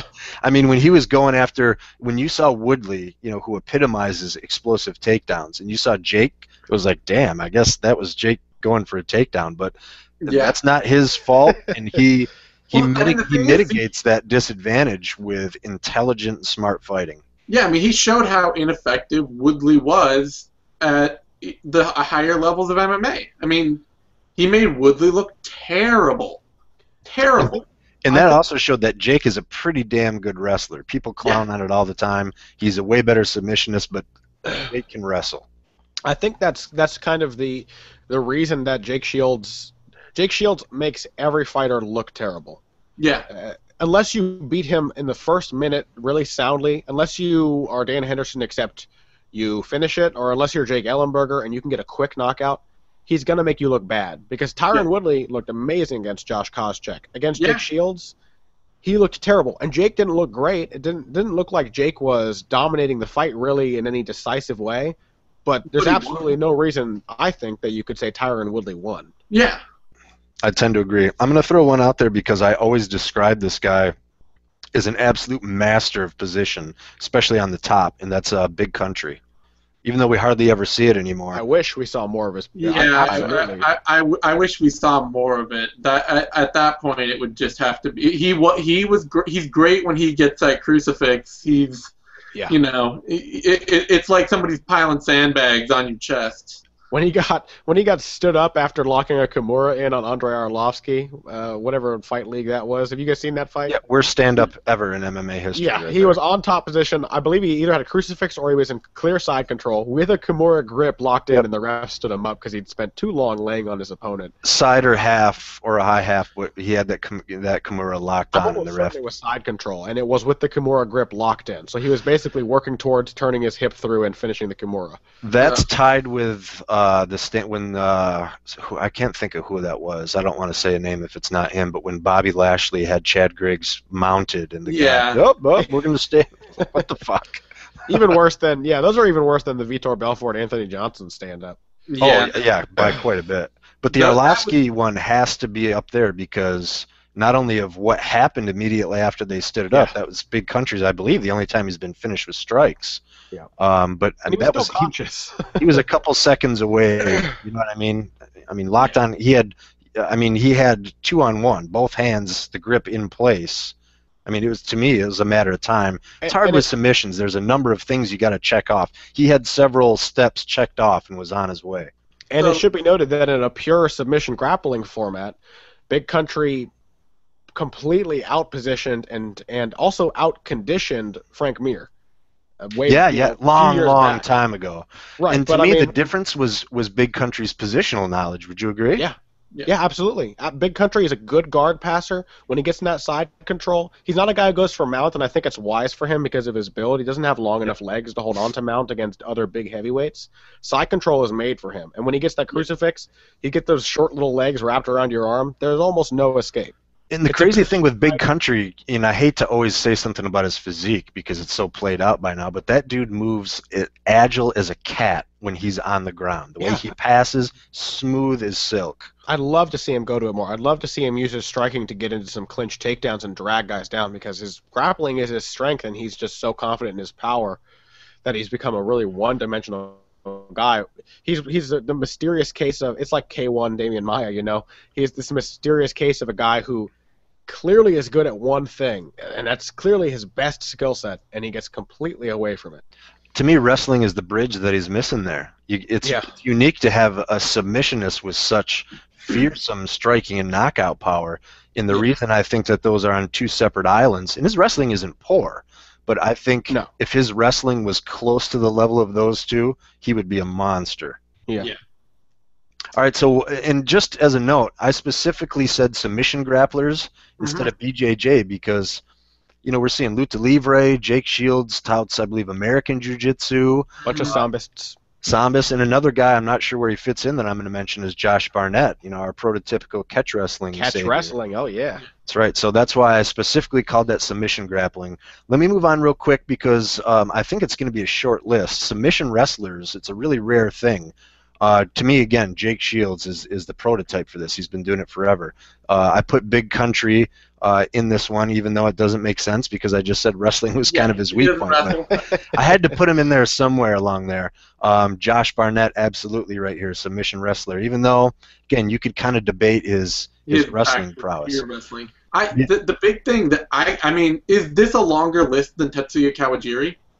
Oh, damn, I did not. And again, that's an excellent one that I missed. He's one of my old school all-time favorites. So, yeah, I am that's a bad error. I mean, he is the submission wrestler. That is what he is. He is Shields too, though, man. Shields was banging away in Judo back in the day with submission wrestling tactics, you know. Yeah. Those two, really. Yeah, and Shields at this point is more of a clinch, takedown, drag down kind of guy more than he is a pure shot kind of guy at this point. Whereas Kawajiri is a single, double, shoot, get you down and choke you out. That's a good one. Two high-level guys that I think have to be mentioned. First of all, Jacare. It comes from a pure jiu-jitsu background, but is a phenomenal wrestler. Jacare, his wrestling is great. Excellent traditional wrestling attack. His shot is so is well-rounded. He's so well-rounded that I just kind of left him off all the lists. But Jacare is a guy who not only has the top positional wrestling, I mean, the guard passing to the submission, he slapped a side choke or an arm triangle choke on Chris Kamazi that put Kamazi out in 1.5 seconds after being applied. Yeah. And a squeeze that he has, but how he got it there, his positional grappling is backed up so well by his wrestling ability, and he's so strong. And the other guy that has to be mentioned is Chris Weidman, the guy who went from being an excellent wrestler, a standout wrestler with, kind of inconsistent, but when it mattered, he really shone in his wrestling career, and then went and won a Grappler's Quest 9-man tournament with only 3 months of jiu-jitsu training and submitted all of his opponents. He almost submitted everybody in that first run at jiu-jitsu. His front headlock game, I love the way that he blends his wrestling front headlock game into his submissions. I think because he knocked out Mark Munoz, we forget how spectacular he looked on the ground in the round and a half before that happened. And he's excellent at hitting those guillotines, those Darce chokes. Those are the kind of things that are made for him. And he also went for like the big strong judo guy who goes into jiu-jitsu class and just bullies all the little weak jiu-jitsu guys. He did that to Anderson Silva when he went for a no-gi Ezekiel choke from the guard and almost got it. So I think you have to say Chris Weidman. He's come along so much as a striker that he hasn't relied on it as much, but Weidman was the last one on my list, and I was going to go through and echo that. I'd say Uriah Faber deserves to be touted as the best from the front headlock in MMA. But that little segment in Weidman and Munoz, when Weidman had that front headlock and he was going back and forth from, kind of snapping down the head, traditional wrestling, but then adjusting his grip to threaten with, any combination. Usually I want to say it was either Darce or Anaconda, depending on where his hands were, but kind of guillotine. But the reason that's mastery is before the front headlock to go to was a guillotine, and everyone has, you have to fall back and sacrifice your position. By, taking the crossover, the overlap from your hand and arm position from the front headlock and moving to more Darce-type chokes where you don't have to sacrifice and put yourself in a vulnerable position, but still not only put the pressure on with a submission attack, but be in a position to then scramble around to the back, throw some strikes. That was a thing of pure beauty. He hunts for those submissions. He's not the kind of thing where you have to wrestle him so he can catch you on a sprawl. He'll hunt for those positions from side control. He'll let you think that you can roll over to turtle and stand up, and in reality, you're rolling right into his arms for a Darce or an arm in guillotine. And he choked out Jesse Bonkfeld with a standing guillotine. He didn't even feel the need to drop back for that. And Tom Lawler with a Darce choke after that.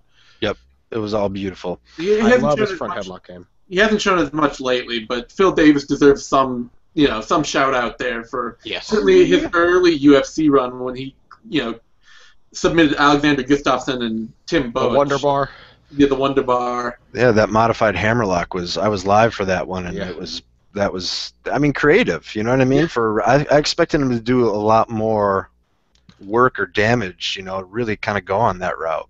Yeah, I'd like to see more of it from him. He hasn't shown it nearly as much lately. He went after that Kimura on Machida, though, which was really smart. He did. Even though it wasn't there, he held it. Yeah. That kind of gave the impression. Kimura as a grip is like an excellent position to go for. Why not slap a Kimura on somebody? Even if you don't get it, you can sweep them, you can control their arm, you can threaten something and still elbow them in the face. It's an excellent position that more guys. Well, and if you know you're stronger than your opponent, it has to be one of your key go-to grappling moves. If you're a power grappler, the Kimura and the straight arm bar have to be two of the first things that you're looking for when the fight hits the ground. I would kind of paint that in a different way and either say Kimura grip or always just be looking to go 2-on-1 on one guy's arm, because that's kind of like a jab in striking. When you do that, your guy has to react, and all of a sudden you're controlling the pace, and you can start to counter his counters and keep moving from there. Sorry. I was going to say, it certainly gives me a lot of hope for Tony Martin moving forward as a great submission wrestler, because he knows to go. His technique in wrestling, Coach Michael, he's talked about it, but isn't quite great yet. But his knowledge of power grappling is really on point. Even though we mentioned before, I just kind of want to throw out Askren here again. Just for position, everyone would like to see him really pursue. If that dude pursued submissions like he pursued takedowns, just went after one boldly and then kept adjusting and attacking from there. But I'm not gonna, I'm not mad at the guy. He uses it for absolute utter dominance of the position. The dominant position work he gets is not just wrestling. The fact that he's got enough jiu-jitsu knowledge to shut down submissions and get in the best position, that's a force to be reckoned with right there. I think we're seeing his game move in that direction too. I think we're seeing more, less of just a wrestling attack, more incorporation of jiu-jitsu positions, and we've seen him go for, I think he went for an arm bar in his last fight or one before. We're seeing him, and once he gets the kind of technical details, because it was a sloppy arm bar for such a spectacular grappler, you'd expect excellent technique. But it's difficult, I think, for a lot of wrestlers, which is why Chris Weidman's so impressive to me, because he took to submission grappling like a fish to water. Yeah. And Ben Askren, it's going to be a slower process, I think, but once he gets to the point where he can submit guys from top position, he's the kind of guy who will easily have a title run in the UFC. He's that kind of caliber grappler. Yeah. Let's do this one real quick. Wrestle boxers, and the only reason I want to make sure that I do this, I think we've actually already mentioned some of the big ones, but to me, there's one that has, I don't know why, to me, grown into the absolute best wrestle boxer, and oddly enough, it's Chad Mendez, and it's because his boxing is so fluid. It is really hard for a wrestler to not only just get good at striking, but get comfortable and not look clunky. Chad Mendez, for all you know, that kid, he could have been an amateur boxer and not a wrestler growing up. To me, right now, he is the most impressive wrestle boxer, even more so, I'd say, than Kane and some of the other guys. What? Who was it that he fought last fight? I'm blanking. Who? Clay Guida. Clay. Oh no, sorry, he fought not Nick Lentz, but the other guy. The other featherweight who likes to stifle people with wrestling. Darren Elkins? No. Darren Elkins. Nick Lentz. It was Nick Lentz. It was Nick It was Lentz. either Nick, yeah, okay. It was Nick Lentz he fought last, and he was sick as a dog for that fight. Yeah. And what he showed is his boxing and his wrestling technique combined are so good that he coasted. He did not. He had like 2 minutes in the first round where he turned it on and tried to get a quick finish, and then he just said, you know what, screw it. I can just stay ahead of you all fight. Yep. And to coast against a guy like Nick Lentz. Nick Lentz may not be the guy who's going to ever be a champion, but that's a tough opponent. If you're sick and you go against a guy as relentless as Nick Lentz, who pushes the kind of pace he does, and you're just capable of just preventing him from pushing the pace at all. Chad Mendez is one of that wrestling and boxing attack makes him one of the best control fighters in the sport. He has absolutely every opportunity to determine where the fight goes, what pace it takes place at. It's very hard to commandeer the fight from Chad Mendez. And what's crazy about that is you're right, and he hasn't even really been using his wrestling. And usually you think star wrestler like Chad Mendez, who, dictates the pace, location, position, would do it through wrestling. He's doing it with movement, footwork, and boxing lately. I mean, that's amazing. Yeah, the way he outboxed Clay Guida was a thing of beauty. Clay Guida may not be an incredible boxer, but he's hard to hit, and he's definitely hard to finish. And what he showed was he showed. What I love is that he showed how bad. Oh, damn! Now I'm blanking out. Who was it that Clay Guida almost took a split decision from now? Gray Maynard. Gray Maynard. He showed how bad Gray Maynard's footwork is. Yes. That's what Chad cut Mendez. off Clay Guida so well in that fight. That was the thing that I believe when I broke that fight down afterwards, I was all about his diagonal movement because Clay Guida is such a good lateral movement guy that Chad Mendez knew exactly how to come forward and side to side. I think that's one of the best things that Dwayne Ludwig has given that team. Those guys know exactly how to attack somebody with strikes who is desperately trying to get away. Yeah. Hey, time check. I realize it's 10 after 2. Connor, did you not say you had to bail by like 1:40? I already told Nate that article's going to be a little late, so we're okay. There you go. Well, still, I mean, we've been going forever, so let's try. I think we got a couple more categories. Let's try to. Let's hit karate and sambo briefly, and then if anybody else has anything else they want to throw out there, I think that makes sense. Yeah, I don't have anything yet. Oh, judo was the only other one. Judo, yeah. And to me, it's obvious. Rousey, Hahn, and both of those guys now have taken over before. He didn't get enough credit for it. Carl Parisian was the best judoka ever in MMA before these guys came along. Parisian, but let's not forget young guy, Jimmy Hedis. Yeah. Spectacular judo game. Judo. Jimmy Hedis does have great judo, but Ronda Rousey is really, she is above and beyond the pure judoka of MMA. That is, A lot of the Sambo guys, too. We see a lot of good judo from the Sambo guys because those arts are so intertwined in Russia. And so, similarly with Sambo, the one name that comes to my mind is not... I mean, first of all, Ali Bagatinov needs to be recognized as the most decorated Sambo fighter in the UFC. He does not get nearly enough credit for that. He is the international, grandmaster Sambo practitioner in the UFC. 2012 World Sambo Champion. Yeah, but the guy that I think is the purest embodiment of Sambo right now at this point is really Kabalov. Yep. He's the guy who is just using Sambo, who uses very little boxing and is really almost entirely reliant on his Sambo game. I had Kabalov in there as well, and there's a lot of different names we could throw out, but to me, as far as pure, and I don't know why I'm far from a real credential, don't take what I say on Sambo. It's not an area that I really feel. We've already been put on blast for our terrible knowledge of Sambo. I made sure though that I didn't talk any time in that. Like I have no problem talking about stuff that I know, but that's why I stayed out of, a lot of the shit that I don't know. Yeah. So, Anyway. And I mean, don't you have to put Fedor in there? I mean, just even though like. You just have to say the name Fedor Emelianenko. Yeah, I'm just talking about, like, I'm thinking current fighters, but yeah. Yeah, no, and I totally agree. I just felt like I would be incomplete if I didn't mention that. Fedor has the perfect mix of like that strange and peculiar Russian boxing that looks completely untechnical and wild, but is in fact very accurate and shows a complete understanding of distance, and is also perfectly blended into his takedown game. Fedor can shoot a killer double leg. He can hip toss you. He can foot sweep you. He can do an inside trip. He has that perfect blend of Western wrestling and judo techniques that makes me think of Sambo. And then his guard game. We talked about this a little bit in that Sambo open mat. When Fedor ends up on his back, it's immediately submission. Armbar. When he armbarred opponents like that because he caught them right when he ends up on his back, because that's the Sambo mentality. And Ronda Rousey's the same way. Ronda's been put on her back before, but her guard game is so active. She's attack, attack, attack. That's how you get somebody so you end up on top position, because they need to escape your guard immediately. Yeah. What I liked about Fedor's guard game is it was explosive and fast. Yes. Like he had it. That guy moves kind of like what I was saying about Big Country on top. Fedor was like agile as a cat off his back. Yep, real fluid. All right, so what do we got? Let's do Karateka, because I know Zane's chomping at the bit for that one. Go ahead, Zane. I don't know.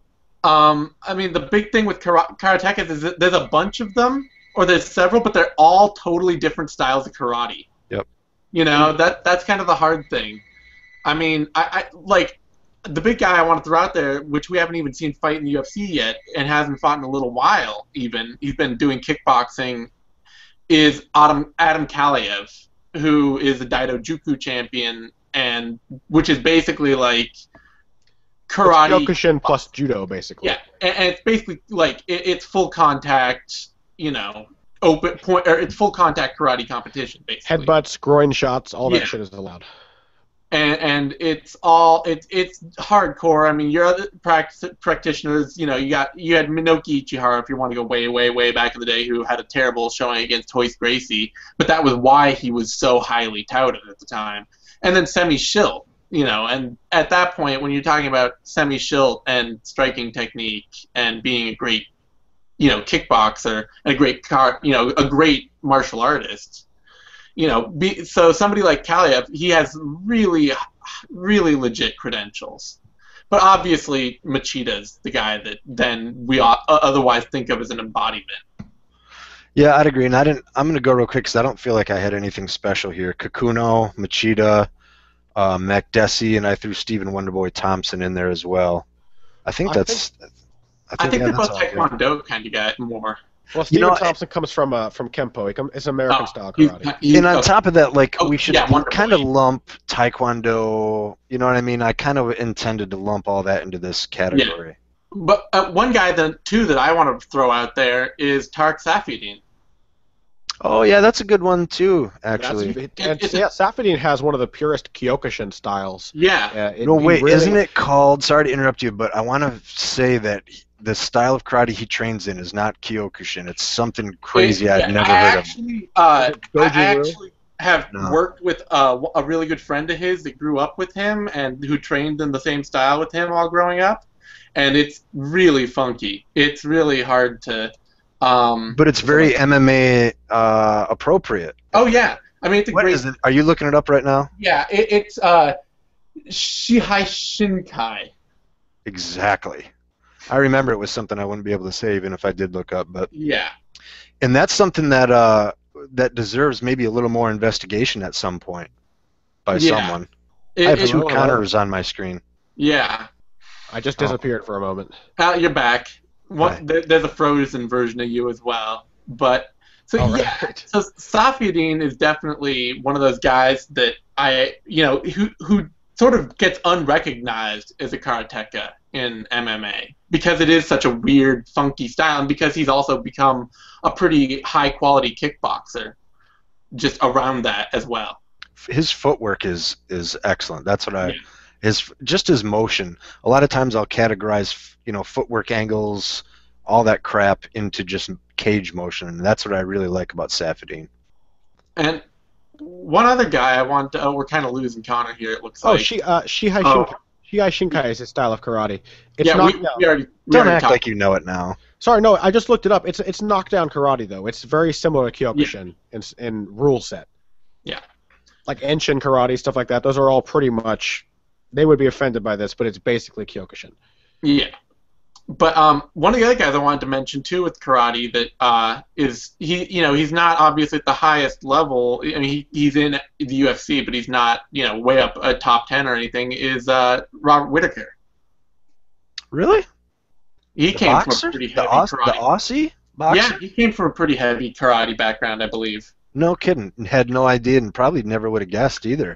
Actually, that's a dude I might have thought about mentioning in the boxing category now that you brought him up. As just a black. Well, it just says he's got black belts in karate and hapkido.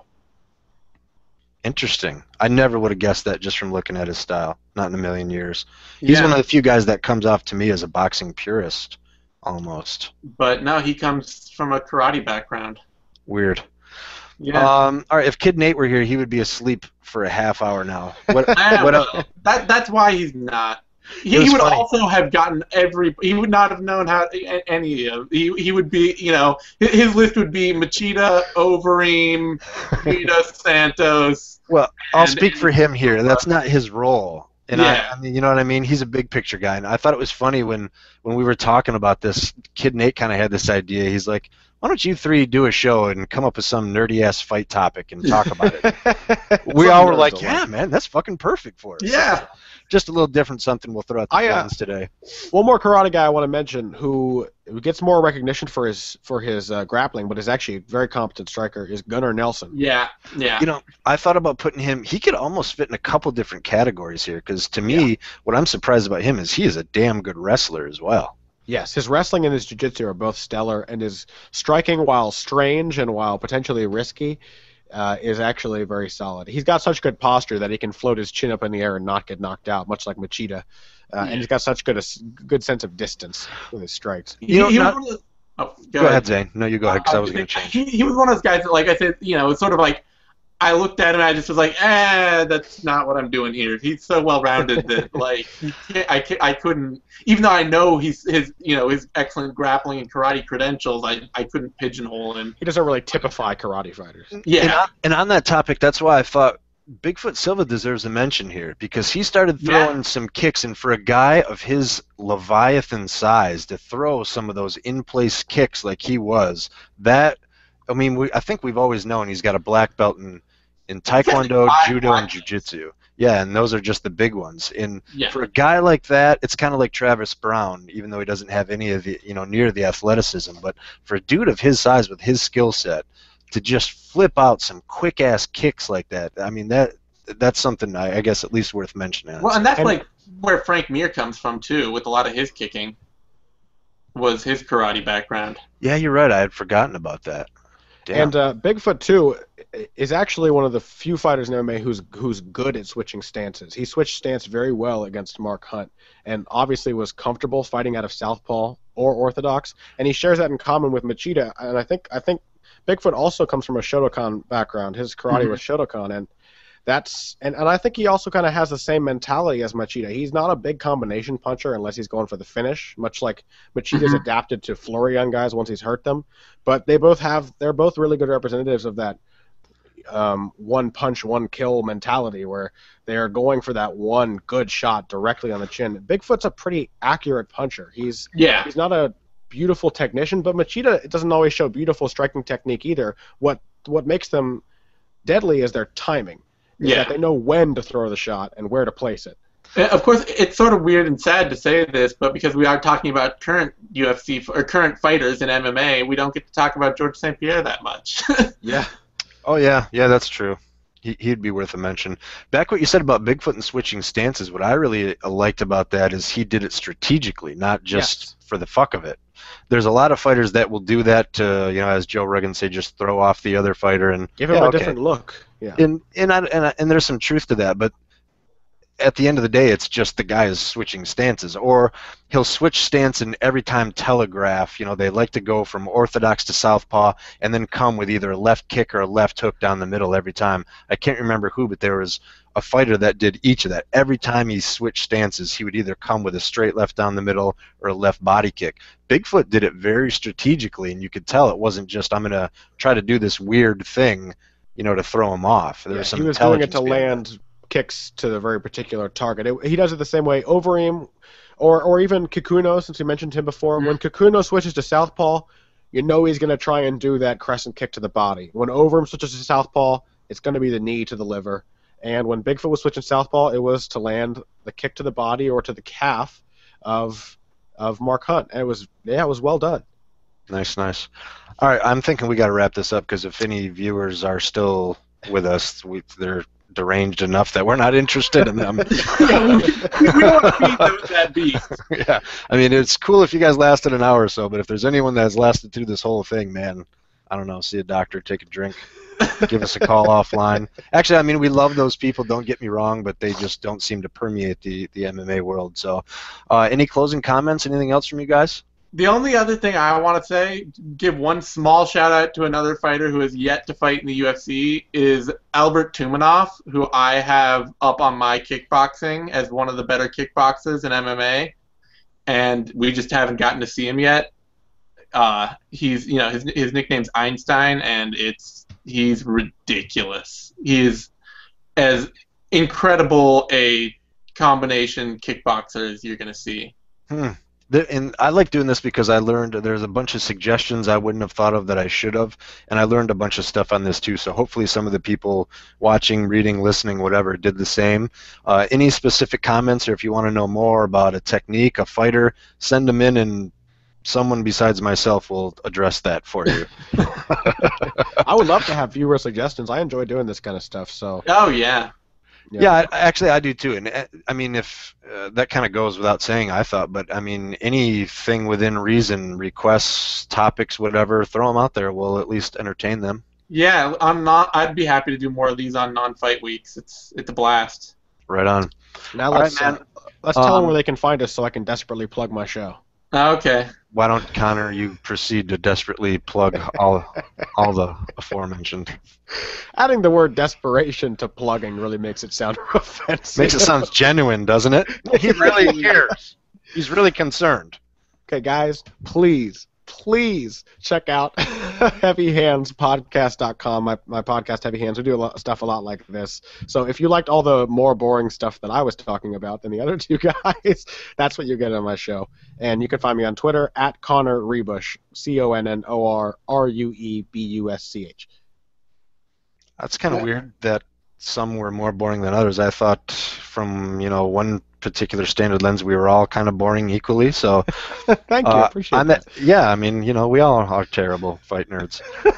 And also it's weird plugging myself because I have no idea why anyone would want to listen or hear anything I have to say, but for whatever it's worth, I'm at Uncle Justice on Twitter.